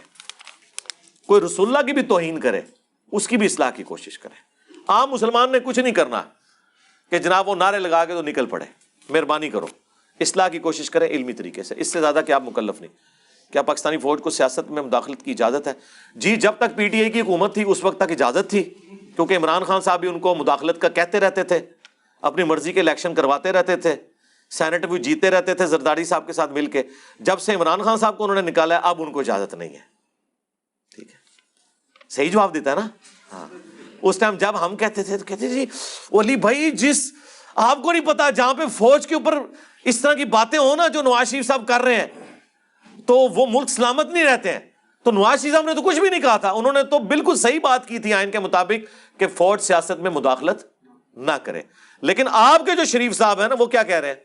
آپ کے جو شریف حضرات ہیں وہ یہ کہہ رہے ہیں، یعنی عمران خان شریف صاحب وہ کہہ رہے ہیں یہ امریکن ایجنٹ ہے. نواز شریف اور زرداری نے تو کبھی فوج کو امریکن ایجنٹ نہیں کہا. تو چھوڑ دیں یہ کون سی باتیں کر رہے ہیں. آج وہ عمران ریاض خان صاحب کے بارے میں لوگ کہہ رہے ہیں جی آپ کے اسٹوڈنٹ ہیں آپ ان کے حق میں بات کریں. میں تو ہر اس بندے کے حق میں بات کروں گا کہ جس بندے کے ساتھ ظلم ہوا ہے. ہم کہتے ہیں زیادتی ہوئی ہے، اس طرح نہیں ہونی چاہیے، لیکن ان کے ساتھ جو کچھ ہو رہا ہے نا وہ مکافات عمل ہو رہا ہے. یہ وہی عمران ریاض خان صاحب ہیں کہ جب دوسرے صحافیوں کے ساتھ یہ معاملات ہوتے تھے نا، ابصار عالم کے ساتھ، مطیع اللہ جان کے ساتھ، اسد طور کے ساتھ، حامد میر صاحب کے ساتھ، اور سب سے بڑھ کے وہ جو ظلم پر مبنی آرڈیننس تھا جو آج ان کے گلے کا پھندا بن جانا تھا اگر اطہر من اللہ وہ فارغ نہ کرتا، پی کا آرڈیننس جو نامزد کیا تھا پچھلی حکومت نے، بغیر ضمانت کے 6 مہینے آپ کو اندر ڈالنا تھا، بعد میں کہنا تھا سوری سر غلطی لگی ہے. یہ سارے آج اندر ہونے تھے. اس وقت اگر ہائی کورٹ کا چیف جسٹس اطہر من اللہ صاحب اس کا ایکشن نہ لیتے، اور ان کی اس زمانے میں انہوں نے ٹرولنگ کی کہ یہ نون لیگ کا ایجنٹ بنا ہوا ہے، اور آج پی ٹی آئی کے لیے اگر پناہ گاہ کوئی بنی ہوئی ہے نا تو اطہر من اللہ ہے. اور ٹھیک ہے، ہم نہیں کہتے وہ غلط بنی ہوئی ہے، بالکل ٹھیک ہے، لیکن آپ بھی اپنی اداؤں پر غور کریں کہ آپ نے اپنے زمانے کے اندر کیا کیا. یہ آپ کے گلے کا پھندا بننا تھا. شکر کریں کہ اس زمانے میں چیف جسٹس نے یہ ایکشن لیا اور یہ آپ کے گلے کا پھندا نہیں بنا. لہٰذا یہ جو آج کل پھندے بنے ہوئے ہیں نا تو رکو ذرا، صبر کرو. اس زمانے کے آپ وی لاگز دیکھیں انہی عمران ریاض خان صاحب کے، یہ ان وی لاگز کے اندر اس ظالمانہ قانون کو سپورٹ کرتے ہوئے نظر آ رہے ہیں اور کہہ رہے ہیں پاکستانی فوج کے خلاف سازش ہو رہی ہے. تو میرا خیال ہے نون لیگ اور پیپلز پارٹی نے تو وہ کچھ کیے ہی نہیں پاکستانی فوج اور اسٹیبلشمنٹ کے ساتھ جو آج پی ٹی آئی کر رہی ہے. تو آپ کی کس عقیدے کو ہم درست مانیں؟ یہ وہی معاملہ ہے کہ بریلویوں کا بزرگ نکل آئے قبر سے تو دیوبندی کہتے ہیں شرک، دیوبندیوں کا نکل آئے تو کہتے ہیں نہیں یہ شرک نہیں ہوا. تو یہ اپنے بیانات کے اندر ہی پھنس جاتے ہیں. عمران خان صاحب موجودہ آرمی چیف کی کتنی تعریفیں کرتے تھے، آج ان کو کیا کہہ رہے ہیں؟ یعنی یہ کون سا کرائٹیریا کہ کوئی بندہ آپ کے ساتھ لگا رہے آپ اس کی تعریفیں کریں، اور جب وہ آپ سے ہٹ جائے تو آپ اس کے خلاف باتیں کرنا شروع کر دیں، پورے ادارے کے خلاف باتیں کرنا شروع کر دیں. ہم تو اس وقت بھی اسی پوائنٹ آف ویو پہ کھڑے تھے جہاں آج کھڑے ہیں کہ فوج کا سیاست میں کوئی دخل نہیں ہونا چاہیے. ہمارے نزدیک 2017 کے اندر جو کچھ ہوا، سپریم کورٹ کے ذریعے جس طریقے سے ایک الیکٹڈ پرائم منسٹر کو ہٹایا گیا اور ملک کا بیڑا غرق کیا گیا، بالکل اس طریقے سے یہ جو کچھ 2022 کے اندر ہوا عمران خان صاحب کے ساتھ، یہ بھی غلط ہوا. لیکن جو اس کو غلط سمجھے اور اسے غلط نہ سمجھے وہ منافق ہے، اور وہ بھی منافق ہے جو اسے غلط سمجھے اور اسے غلط نہ سمجھے. ہم تو کہتے ہیں 5 سال پورے کرنے تھے، اور یہ 5 دفعہ اسمبلیاں چلیں، اپنا وقت پورا کریں، تو پھر انشاءاللہ تعالی. اور باقی جو چیئرمین نیب کی کارستانی ہیں وہ آپ کے سامنے آ رہی ہیں، ایک ایک کر کے ساری عورتیں سامنے آ رہی ہیں. ٹھیک ہے، اس کو پروٹیکشن کس نے پرووائڈ کی ہوئی تھی؟ ایک اس شخص نے جو کہتا تھا میں ریاست مدینہ بناؤں گا. اس غنڈے کو، اس دہشت گرد کو اس نے پناہ دی ہوئی تھی، صرف اپنے مخالفین کو جیلوں میں پھینکنے کے لیے. آج وہ ایک ایک کر کے تھوڑا سا معاملہ ڈھیلا ہوا ہے نا، تو ایک ایک کر کے ساری عورتیں باہر آ رہی ہیں نا، وہ بتا رہی ہیں کہ ہمارے ساتھ یہ ہوا یہ ہوا یہ ہوا. اس وقت صرف شاہ زیب خانزادہ اس پوائنٹ آف ویو کو اٹھائے ہوئے تھا، اس کے پروگرام پہ بندی لگانے کی کوشش کی، جیو کو بند کروانے کی کوشش کی. میر شکیل الرحمان کو ایک جعلی کیس کے اندر، یہ سپریم کورٹ نے بتایا، یہ میرا نہیں کہنا، اندر ڈلوایا صرف اس وجہ سے کہ وہ کہہ رہے تھے کہ یہ چیئرمین نیب کے خلاف آپ نے بات نہیں کرنی. ایک پوائنٹ ایجنڈا تھا. آج وہ ڈھیلا ہوا ہے تو شاہ زیب نے آپ دیکھیں دوبارہ سے وہ مسئلہ گود لے لیا ہے. ٹھیک ہے، شاہ زیب قتل کیس کا کچھ نہیں نکلنا تھا اگر شاہ زیب خانزادہ اس کو نہ پیٹتا. وہ خود اس مجرم کا باپ بھی کہہ رہا تھا کہ شاہ زیب نے مجھے ذلیل کروایا. آج وہ دوبارہ سے انہوں نے کیس لیا ہوا ہے، یہ والا. وہ طیبہ گل اور باقی جو جتنی بھی ہماری تو سسٹرز ہیں، ہم کہیں گے ہماری ماں بہنوں کے ساتھ بھی یہ کچھ یہ لوگ کر سکتے ہیں. 70 سال کے بابے ہیں، ان کی بچیوں کی بھی آگے سے بچیاں ہیں. یہ بے شرم لوگ اپنے گھروں میں اپنی بیویوں اور بچیوں کا سامنا کیسے کرتے ہوں گے؟ ابھی تک وہ بیٹھا ہوا ہے مسنگ پرسنز کے کیس میں. وہ بندہ کہ جس کے پاس کوئی شکایت لے کے جائے تو وہ کہتا ہے کہ جی آپ کو تو شادی کرنے کی ضرورت ہی نہیں ہے، آپ میرے پاس آ جائیں. ان لوگوں کو کوئی شرم و حیا نہیں، انہوں نے مرنا نہیں ہے. ان سارے لوگوں کے حق میں کون بندہ وی لاگ بناتا تھا؟ عمران ریاض خان صاحب میرے اسٹوڈنٹ ہیں، میں اسٹوڈنٹ ہونے کے ناطے ان کا اپنی جگہ ایک رسپیکٹ والا معاملہ ہے. لیکن آج جو کچھ ہو رہا ہے نا، وہ اپنے پرانے وی لاگز ہی لگا کے دیکھ لیں. وہ پچھلے دنوں STH کے اوپر وہ طلعت حسین صاحب نے پروگرام کیا، ان کی پرانی بھی سنائی ہے. وہ لگتا ہے کہ عمران ریاض خان صاحب اپنے خلاف بول رہے ہیں. تو میرے بھائی یہ دنیا مکافات عمل ہے، جو کچھ آپ کریں گے وہ آپ کو کاٹنا پڑے گا. اور آج کی حکومت کو بھی میں کہوں گا کہ اگر آپ لوگوں نے وہی حرکتیں جاری رکھی، ٹھیک ہے، وہ اگلے دن رانا ثناء اللہ صاحب بھی ہمارے جو انٹیریئر منسٹر ہیں وہ کہہ رہے تھے میں بھی عمران خان کے ساتھ وہی کچھ کروں گا، اس نے میرے وہ اس جیل خانے کے اندر چینی پھینکی، چیونٹیاں چھوڑ دیں. تو وہ پھر احمد میر صاحب نے کہا کہ یہ کیا آپ بھی وہی حرکتیں کریں گے؟ اصولاً یہ کرنی چاہیے، ان کا نہیں اصولاً نہیں کرنی چاہیے، لیکن ہمارا بھی تو غصہ تبھی ٹھنڈا ہوگا نا. یہ کون سی قانون کی اور جمہوریت کی حکمرانی ہے؟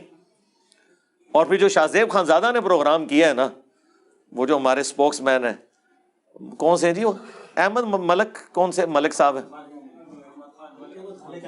ہاں ملک احمد خان. اس نے یہ اس کو بنوایا ہے کہ یار جو حرکتیں وہ کرتے تھے نیب کے ذریعے، اور سپریم کورٹ نے اٹھا کے سارے ان کے کیس فارغ کیے سعد رفیق کے خلاف اور باقی کیسز، آپ نے وہ حرکتیں اب دوبارہ نہیں کرنی ہے، ورنہ آپ لوگ کس نام سے جمہوریت کرتے ہیں. تو میں نے جو آپ کو پہلے کہا تھا نا کہ یہ سارے ایک جیسے ہی ہیں، آپ لوگ کہتے تھے نہیں نہیں نہیں نہیں نہیں سارے ایک جیسے نہیں ہیں. اور جس بندے کی سپورٹ میں آپ یہ بات کرتے تھے اس کے فراڈ تو ان سے بھی بڑے نکل رہے ہیں ایک ایک کر کے. تو خدا کے لیے چھوڑ دیں. ہمیں تو بہت کچھ پتہ ہے، ہمیں تو ان لوگوں کے گھروں کی باتیں بھی پتہ ہیں، کیونکہ ہمارے اسٹوڈنٹس تو ہر جگہ موجود ہیں. فرسٹ ہینڈ آ کے چیزیں بتاتے ہیں، لیکن میں اس لیول پہ اترنا نہیں چاہتا کہ ان کی نجی زندگی کتنی غلیظ ہوتی ہے، میں اس پہ بات نہیں کرنا چاہتا، جن کو آپ نے اتنا اتنا مومن بنا کے پیش کیا ہوتا ہے اور کمپیریزن ہمارے ساتھ کروا رہے ہوتے ہیں۔ ہمارے ساتھ ان کا کیا کمپیریزن بنتا ہے میرے بھائی؟ ان لوگوں کے لیونگ سٹینڈرڈ دیکھیں، ان لوگوں کی رقمیں دیکھیں، ان لوگوں کے حالات و واقعات دیکھیں، نہ کسی عالم کو ہمارے سے کمپیئر کروایا کریں، نہ کسی پولیٹیکل لیڈر کو۔ اور اگر آپ کو اتنا کانفیڈنس ہے نا تو آپ کہا کریں کہ مرنے کے بعد آپ کی آخرت ان پولیٹیکل لیڈرز کے ساتھ ہو، اور میں آمین کہوں گا اس پہ کہ جو ان کے ساتھ قیامت کے دن حشر ہونا ہے نا وہ آپ کے ساتھ ہو۔ تو میں دیکھتا ہوں کس کو اپنے لیڈر کے ساتھ اتنا پیار ہے تو اس کے ساتھ آخرت میں آگ میں جانے کے لیے بھی تیار ہے وہ۔ میں نام لیے بغیر کہہ رہا ہوں، آخرت کا معاملہ اللہ کے سپرد ہے، لیکن میں نہیں چاہتا کہ میری آخرت ان میں سے کسی کے بندے کے ساتھ بھی ہو جن کے قول اور فعل کے اندر تضاد ہے، جن کا دین امان صرف کرسی ہے، پیسہ ہے، شہرت ہے، عقیدوں میں ایتھیسٹ ہیں، اور بات ریاست مدینہ کی کر رہے ہوتے ہیں آ کے صرف عمران خان صاحب کو خوش کرنے کے لیے، ان کے ساتھ اٹیچ لوگ بغیر نام لیے، سارا تماشا لگایا ہوا ہے آپ کے ساتھ، ڈرامہ بازی لگائی ہوئی ہے، بس ڈرامے ان کے دیکھتے رہے۔ تو رہ گئے فوج کا معاملہ، تو فوج اب خود اے پولیٹیکل ہو چکی ہے، ٹرولنگ نہ کریں، ان کو تھوڑا ٹائم دیں کہ اب وہ پیچھے ہٹیں، لیکن ایک دن میں تو نہیں ہٹیں گے، ظاہر ہے آہستہ آہستہ ٹائم لگے گا ہٹنے میں۔ تو یہ مداخلت والی جو بات ہے نا، مداخلتیں آپ نے ساری انجوائے کی ہیں، آج آپ کے خلاف مداخلت ہوئی ہے تو آپ کو مداخلت نظر آئی ہے، یہ تو مداخلت تو 2011 کے لاہور کے جلسے سے شروع ہوئی ہے، وہ تو یہ تو آپ خود وہ ریٹائرڈ جو ایکس تھے ISI کے چیف، انہوں نے خود مان لی ہے تقریر کے دوران کہ سارا کام ہم نے ڈلوایا ہے۔ تو اس کا مطلب ہے کہ جو آپ لوگ کہتے تھے نہیں نہیں نہیں ایسی کوئی بات نہیں ہے، تو پہلے تو اپنے جھوٹوں پہ معافی مانگے، چھوڑ دیں اس چیز کو سارا۔ نہیں جی کوئی گزارش نہیں کوئی گزارش چھوڑ دیں، نہیں وہ ٹائم ہو رہا ہے جی خیر کا پہلو۔ خیر کا پہلو یہ نکلا جی کہ جس طرح آپ اپنے بدترین مخالفین کے معاملے میں بھی جا کے حق کو نہیں چھوڑتے اور بات چاہے ان کے فیور میں جا کے سچی کر دیتے ہیں قرآن و حدیث کے مطابق، الحمدللہ پاکستان میں مایوسی کی ضرورت نہیں ہے، اور آپ سے ریکویسٹ ہے کہ آپ کو سلام پیش کریں ہماری جوڈیشری میں اور انسانی حقوق کی تنظیموں میں کچھ ایسے افراد اس دور کے سامنے آئے جو اپنے بدترین مخالفوں کے لیے بھی ننگی تلوار بن کے کھڑے ہو گئے ان کے آگے۔ کوئی شک نہیں ہے جی، سلام ہے جی ان وکیلوں کو، ان جوڈیشری میں بیٹھے ہوئے لوگوں کو، سول سوسائٹی کو، کہ اللہ کا شکر ہے کسی دیندار بندے میں اتنا ایماندار آدمی کوئی نہیں نکلا جتنا یہ سول سوسائٹی کے لوگ ہیں، وکلاء کے اندر موجود ہیں، کہ جو اس زمانے میں ایکسٹرا جوڈیشل ایکٹیویٹیز جو عمران خان صاحب کی سرکردگی میں ان کی حکومت کر رہی تھی اس کی مخالفت کرتے تھے، آج وہی صحافی چاہے وہ مطیع اللہ جان ہوں، اعزاز سید ہوں، اسد طور ہوں، ٹھیک ہے، حامد میر صاحب ہوں، شاہ زیب خانزادہ ہوں، یہ میں ان لوگوں کے نام اس لیے لے رہا ہوں کہ یہ وہ لوگ ہیں کہ جنہوں نے اپنا دین مان نہیں بدلا۔ ہاں ایمان مزاری ہوں، ان لوگوں نے اپنا موقع وہی رکھا ہوا ہے، حالانکہ افیکٹ ہی ہیں ان لوگوں کے۔ تو میں تو بہت پہلے سے آپ کو کہہ رہا ہوں کہ مذہبی بندے سے آپ توقع ہی نہ کریں، جو بھی بندہ آپ کو مذہب کا نام لیتا ہوا نظر آئے نا پولیٹیکل لیڈرز میں، سمجھ لیں آپ کے ہاتھ 2 نمبری کرنے لگا ہے، بالکل وہ مذہب کی آڑ میں چھپ رہا ہے۔ اور جو بغیر مذہب کے آپ کے ساتھ ڈائریکٹ بات کریں نا کہ یہ اس طرح ہے، وہ آپ دیکھیں وہ بالکل صحیح بات کر رہا ہے، چھوڑ دو۔ جی وہ میں جی رفع دین پر اتنا زور کیوں دیا جاتا ہے، لیکن سجدوں کے درمیان رفع دین، اس پہ میری ویڈیو آ چکی ہے، سجدوں کے درمیان رفع دین ہم کرتے ہیں، قائل ہیں، لیکن نبی الاسلام کا عمومی عمل سجدوں میں رفع دین والا نہیں ہے۔ ایک تکبیر سے 100 مرغیاں ذبح کر سکتے ہیں؟ نہیں جی، الگ الگ ہی کری جائے گی۔ اجتماعی دعا مانگنا ثابت ہے جس طرح آپ نے پچھلی اتوار کو مانگی؟ جی اس لیے کہ دعاؤں کے لیے پرچیاں آتی ہیں نا، چونکہ ہر دفعہ کوئی نہ کوئی پرچی آتی ہے تو یہ دعائیں وسیلہ ہوتی ہے، تو یہ سنت ہے۔ بخاری مسلم حدیث ہے، نبی الاسلام سے صحابہ کرام دعائیں کرواتے تھے، اور حضور کی وفات کے بعد صحیح بخاری 1010 نمبر حدیث ہے، حضرت عمر حضرت عباس کو لے کے آئے اور کہا انا کننا نتوسل الیک بنبینا، پہلے ہم تیرے نبی کے ذریعے توسل اختیار کرتے تھے، اب تیرے نبی کے چچا کو لے کے آئے ہیں، اے اللہ ان کی دعا کی برکت سے بارش نازل فرما، اور بارش ہو جاتی تھی الحمدللہ۔ چھاتی اور ٹانگوں کے بالوں کے بارے میں وضاحت کر دیں، کیا تخلیق کو بگاڑنا ہے؟ اس لیول پہ تو نہیں ہوگا، میڈیکلی پوچھ لیں، اگر اس کا کوئی نقصان نہیں ہے تو آپ کر سکتے ہیں، اگر بہت زیادہ ہے بال تو وہ کر سکتے ہیں، بالوں کے ساتھ ہارمونز ان کے ڈسٹرب ہوتے ہیں، اس کی وجہ سے انہیں کرنے پڑ جاتے ہیں۔ باقی یہ جو باڈی بلڈرز کر رہے ہیں وہ تو خام خواہی کر رہے ہوتے ہیں نا۔ ہم بٹا کا کام کرتے ہیں، جو اینٹیں کم سیل ہونے کی وجہ سے اسٹور ہو جاتی ہیں کیا زکوٰۃ نکالتے وقت ان کی بھی زکوٰۃ جی ایسٹ ہے آپ کا, چاہے وہ پروڈکٹ کی شکل میں پڑا ہو یا مال کی شکل میں, اس کی زکوٰۃ دینی ہے.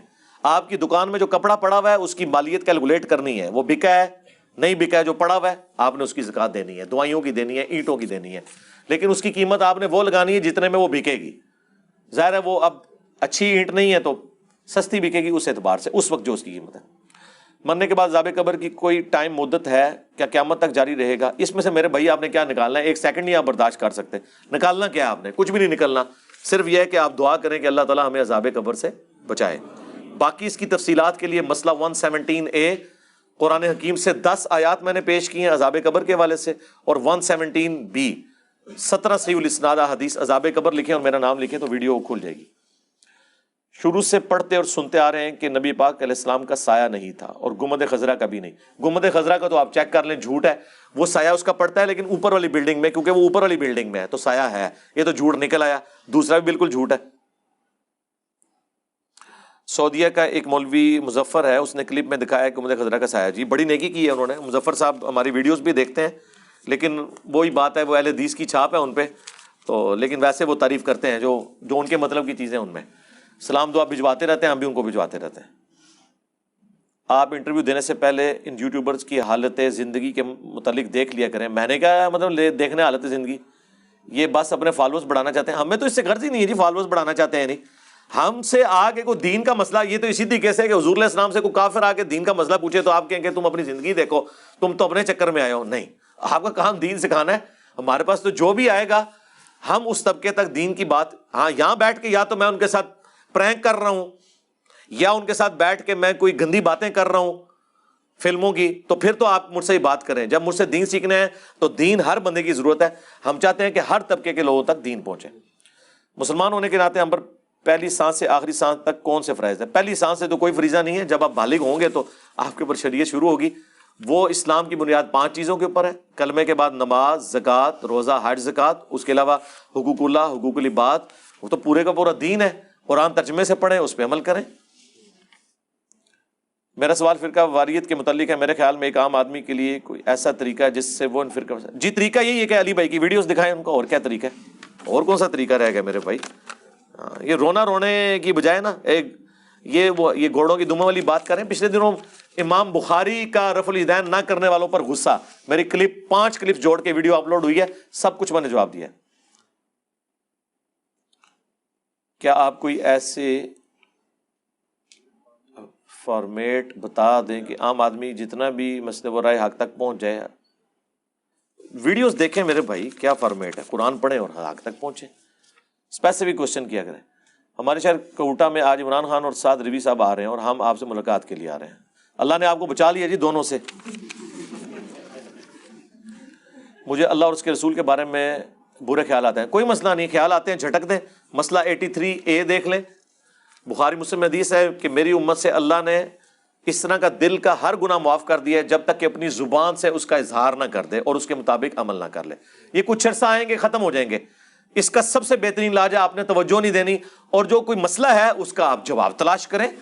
خدا کی ذات سے متعلق اگر ہے, فرام کریشن ٹو کریٹر, میری ویڈیو دیکھ لیں ہدایہ پورٹل کے اوپر, اور یہ جو میری پوڈ کاسٹ ریکارڈ ہوئی تھی مورو کے ساتھ وہ آپ دیکھ لیں. تو عقل تو سوچتی ہے, عقل کو جواب دینا ہوگا.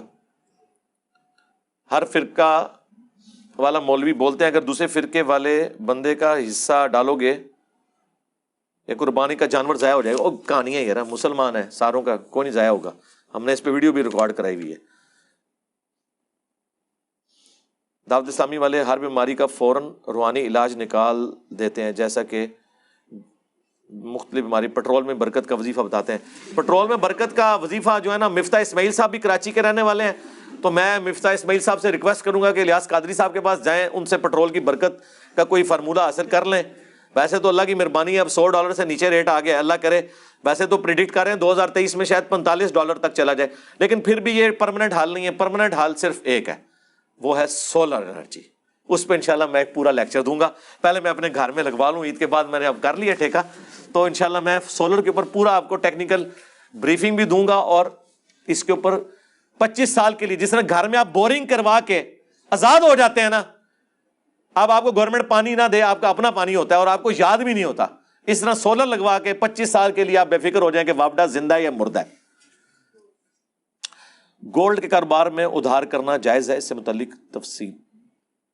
ادھار کر سکتے ہیں، لیکن سونے کے بدلے سونے والا جو ایشو ہے نا، یہ ایک الگ سے ڈیٹیل ہے۔ آپ گولڈ کا بزنس یوٹیوب کے اوپر لکھیں تو میری وہ ویڈیو کھل جائے گی، اس سے ریلیٹڈ ساری باتیں میں نے تفصیل سے بتائی ہیں، چونکہ میں نے پرچیاں کور کرنی ہے، میں صرف اس پرچی کے اوپر تفصیلی بولوں گا جس میں میری ویڈیو نہیں ریکارڈ، ٹھیک ہے؟ جس طرح عمران ریاض خان والے مسئلے پہ میں بولا۔ کٹنگ کروانا اور داڑھی کٹانا کیا جائز دکاندار کے لیے؟ اس کے اوپر بھی آپ دیکھ لیں میرا حجام کی کمائی، باربر کی کمائی، وہ دیکھ لیں۔ داڑھی کٹوانے پہ تو کر سکتے ہیں، داڑھی مونڈنے پہ نہیں کر سکتے۔ دعوت اسلامی والے ہر بیماری کا روحانی علاج کرتے ہیں، جانور وہی تو ہو چکا ہے جی۔ علی بھائی کیا وجہ ہے کہ اسلام کے بنیادی ارکان جیسے نماز کا طریقہ، جنازے کا طریقہ، تراویح میں فرق، سنی شیعہ کے کلمے میں فرق، یہ سب کیا وجہ ہے؟ امام حنیفہ سے پہلے نعوذ باللہ کیا دین مکمل نہیں تھا؟ میری تو ساری ویڈیوز اسی کے اوپر ہی ہیں۔ وجہ کیا ہے؟ مسئلہ 197 دیکھ لیں میرا، اماموں کی گستاخی کا الزام، یہ سارا کچھ فرقہ واریت تو علماء نے اپنی روٹی روزی کے لیے کی ہے۔ علی بھائی بریلویوں کو سمجھانے کا طریقہ کیا ہے؟ ساروں کو سمجھانے کا جو طریقہ ہے مجلس 50 میں نے بتا دیا، بریلویوں کو کیسے سمجھانا ہے۔ اس کا تھم رول یہ ہے کہ جو جس کا انٹرسٹ والا پوائنٹ ہے وہ آپ نے بتانا ہے۔ بریلویوں کو صرف ایک بات سمجھ آتی ہے کہ ہمارے علاوہ سارے گستاخ رسول ہیں، بس ان کو چشتی رسول اللہ آپ نے سمجھانا ہے، اور اعلیٰ حضرت سے بھی اب تو ہم نے ثابت کر دیا۔ توحید کی بات کرنا فضول ہے ان کے سامنے۔ دیوبندیوں کو آپ نے توحید کے حوالے سے سمجھانا ہے، اشعری تھانوی کے حوالے سے نہیں سمجھانا، وہ تو پہلے دفاع کرتے ہیں اس کلمے کا۔ وہ جو بریلویوں کو کہتے ہیں نا یہ مشرک ہیں، ان کو کہیں تمہارا بابا بھی تو قبر سے نکلا، آپ بتاؤ کیا حکم ہے؟ تو دیکھ لیں سارے باغے میں۔ کیا قتل بالخطا کے معاملے میں 60 روزوں کا کفارہ ضروری ہے؟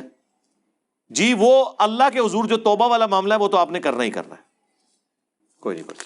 سوال ختم۔ مشرکین طواف کے وقت تلبیہ پڑھتے تھے، نبی الاسلام نے فرمایا اگلے والے الفاظ سے رک جاؤ۔ ہاں جی مسلم شریف میں وہ کہتے تھے لبیک اللہم لبیک، اس لا شریک لک لبیک، اس کے بعد وہ کہتے تھے اللہ کا کوئی شریک نہیں لیکن سوائے اس کے کہ جو لات اور منات بت ہیں اور ان کا مالک بھی وہ ہے، یعنی پیچھے بزرگ ہی نے، بزرگوں کے پیچھے اللہ ہی ہے۔ وہ یہ کہنا اللہ نے فرمایا اپنے نبی کے ذریعے کہ یہ پیچھے والا کام چھوڑ دو، صرف اللہ کو پکارو۔ یہ مسلم شریف میں ہے۔ یہ جو 4 سلسلے ہیں چشتی نقشبندی وغیرہ، یہ کب اور کہاں سے شروع ہے؟ وہ یار چشتی کی تو چھ عربی میں ہے ہی نہیں ہے، اس سے اندازہ لگائیں یہ کہاں سے شروع ہوگا۔ عربی میں تو جیم ہوتی ہے، جشتی بنے گا۔ تو یہ سلسلے بابوں کے ہیں جی، اس سے پہلے اور سلسلے ہوتے تھے، جنیدی ہوتے تھے، تیفوریہ ہوتے تھے۔ تو جی بتا دیں جی کس حدیث میں لکھا ہے حضرت ابوبکر صدیق نقشبندی تھے، ہم مان لیں گے۔ وہ تو انہوں نے شروع تو ادھر سے ہی کرنا ہے نا، جس نے بھی نام لکھنا ہے اس نے ادھر سے ہی شروع کرنا ہے نا۔ ان کے شروع کرنے سے کیا ہوتا ہے؟ کہتے ہیں نا، ہم کہہ رہے ہیں قرآن و حدیث بتائیں۔ مثلا میں کہتا ہوں کہ جی جو ہے وہ نقشبندی سلسلہ میرے سے شروع ہوا، میں کہہ رہا ہوں، تو کہنے سے آپ مان لیں گے؟ قرآن و حدیث کی بات کریں نا کہ سلسلے کہاں پہ ہیں۔ اس کے لیے تصوف ایک پورا ٹاپک ہے، اس کے اوپر میں نے مسئلہ 55A ریکارڈ کروایا ہے، 55A مسئلہ علم لدنی سے متعلق۔ اور ایک اور میری ویڈیو ہے حضرت ابو ہریرہ کو 2 علوم، یہ کہتے ہیں کہ ایک شریعت کا علم ہے ایک طریقت کا علم ہے، اس میں نے پورا پوسٹ مارٹم کیا ہے، بالکل جھوٹ بول رہے ہیں یہ، ٹھیک ہے۔ اور اس سے بڑی بات نقشبند سلسلے والوں کے جو 2 بزرگ ہیں ان کے تو بزرگوں کی آپس میں بیعت ہی ثابت نہیں، مرنے کے بھی 70-80 سال بعد پیدا ہوئے ہیں وہ۔ امام جعفر کی وہ اس میں دیکھیں بیعت لکھی ہوگی، امام جعفر کا مرید بایزید بستامی، اور امام جعفر کے بھی مرنے کے آلموسٹ 70-80 سال کے بعد وہ پیدا ہوئے ہیں۔ وہ کہتے ہیں نہیں قبر پہ روحانی طور پہ بیعت ہوئے ہیں، تو پھر بیعت تو ختم ہوگی۔ تو ٹھیک ہے بھائی، روحانی طور پہ ہونا ہے تو جاؤ ٹکٹ کٹاؤ، روزہ شریف بجا کے رسول اللہ کی بیعت کرو، بابے نکالو بیچ میں سے سارے، کام ہی ختم۔ اگر کسی مسلمان خاندان میں کوئی ہم جنس ہو تو گھر والوں کا کیا رویہ ہونا چاہیے؟ قوم لوط والا عمل، قوم لوط کا عمل، اور اسی طریقے سے ٹرانسجینڈرز، کوئی بھی لفظ لکھیں، میری کئی ایک مرد کی مرد سے شادی، کئی ایک ویڈیوز کھل جائیں گی، اس میں نے سب کچھ بتایا۔ بھائی کوئی ویڈیو بتا دیں جس میں آپ نے بتایا ہو حسن حدیث کیا ہوتی ہے، سما کی تصریح کیا ہوتی ہے۔ جی انٹروڈکشن آف حدیث میں نے تفصیلی ویڈیو ریکارڈ کرا دی ہے، انٹروڈکشن آف حدیث، حدیث کا تعارف، اور غامدی صاحب سے متعلق 20 سوالات، مجلس 96، یہ دونوں دیکھ لیں۔ اہل علم بانٹتے ہوئے کیوں ہچکچاتے ہیں؟ بہت سے لوگ بس علم ہوتا ہے، آج کل پڑھے لکھے طبقے میں بھی علم تو آپ کا خیال ہے بہت سے لوگوں کے پاس ہوتا ہے، ہمارا تو غلط ہی تجربہ ہوا ہے، علم نہیں ہوتا، ان کے پاس اپنے بزرگوں کی لکھی ہوئی کتابوں کی باتیں اور سٹوری ہوتی ہیں جو انہوں نے یاد کی ہوتی ہیں۔ علم تو ہے قرآن و سنت کا علم۔ یہ جتنے علماء ٹی وی پہ آ کے مسائل بتا رہے ہیں، کبھی کسی کے منہ سے آپ نے آیت حدیث اور اس کا نمبر سنا ہے؟ آپ کیوں یہ سمجھے ہوئے ہیں کہ یہ لوگ بہت علم والے ہیں؟ علم والے تو وہ ہوں گے حدیث بیان کرے، نمبر بتائیں، نہیں بتا رہے ڈسپلے ہو جائے، کم از کم کتاب کا نام بتائیں، آیت کا ریفرنس کوٹ کریں۔ ہمارے کلپس اپلوڈ ہوتے ہیں کسی بھی ایشو کے اوپر، ایک ایک ریفرنس لگتا ہے۔ یہ لوگ تو سطحی باتیں کرتے ہیں، چاہے غامدی صاحب ہوں، چاہے تقی عثمانی صاحب ہوں، چاہے طارق جمیل صاحب ہوں، چاہے الیاس قادری صاحب ہوں، باتیں کر کے سائڈ پہ ہو جاتے ہیں۔ علم والی تو بات ہی کوئی نہیں، علم تو وہ ہوگا جو کتاب و سنت کے دلائل کے ساتھ ہوگا۔ اگر رائے پیش کرنی ہے تو میرا خیال ہے عمر شریف سب سے بہتر رائے پیش کر سکتا تھا، کیونکہ اس کی فلوئنسی زیادہ تھی۔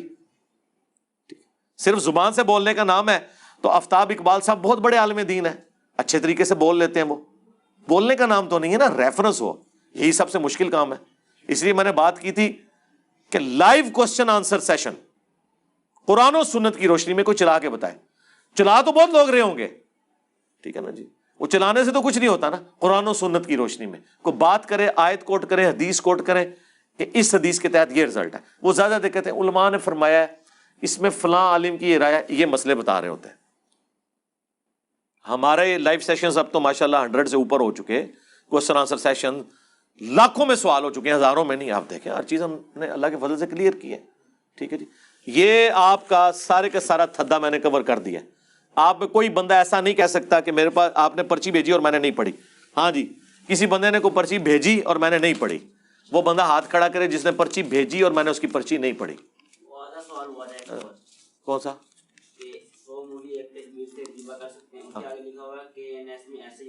تو میرا کیا قصور ہے؟ یہاں پہ ہو رہا ہے، میں نے تو مسئلہ بتانا ہے۔ ہاں جی، میرا کسی سے کوئی لینا دینا نہیں۔ آپ مجھ سے پوچھ رہے ہیں زنا حرام ہے، میں کہوں گا حرام ہے، آپ کے فلان جگہ ہو رہا ہے، یہ آپ شہباز شریف کو بتائیں گے، میں نے نہیں کرنا۔ میں نے آپ کو ان پرنسپل مسئلہ بتانا ہے، آپ یہ کہیں گے یہ ہو رہا ہے، میرا کیا لینا دینا؟ میں نے صرف یہ بتانا ہے کہ یہ چیز اس طرح غلط ہے، بس دیٹس آل۔ کیونکہ میں نے اس کو اس لیے کرنا کہ میں نے خود نہیں دیکھا، میں نے تحقیق نہیں کی ہے، میں نے تو جا کے لوگوں کی فیکٹریوں کا وزٹ نہیں کرنا، یہ آپ کا اپنا مسئلہ ہے۔ ہم تو مرغی ویسے ہی بازار سے خریدتے ہیں، ہم استعمال کرتے ہیں، تو آپ اس وہم سے نکل جائیں۔ مجھ سے ان پرنسپل تو وہ پڑھنے کی ضرورت نہیں تھی نا، ٹھیک ہے۔ وہ سوال وہ ہوگا جو سوال ہو۔ میں نے آپ کو اچھے لڑکے اور لڑکی کی خوبیاں بتانی ہے، رشتہ تو نہیں میں نے ڈھونڈ کے دینا، وہ آپ نے خود ڈھونڈنا ہے، آپ کے ماں باپ نے ڈھونڈنا ہے۔ میں نے ان پرنسپل بات کرنی ہے۔ تو آپ میں کوئی ایسا شخص جس نے پرچی لکھ کے بھیجی ہو اور میں نے اس کی پرچی نہ پڑھی ہو، ہاں، تو یہ پری پلان سوال ہوتے ہیں؟ نہیں، ایسا نہیں ہوتا اللہ کے فضل سے۔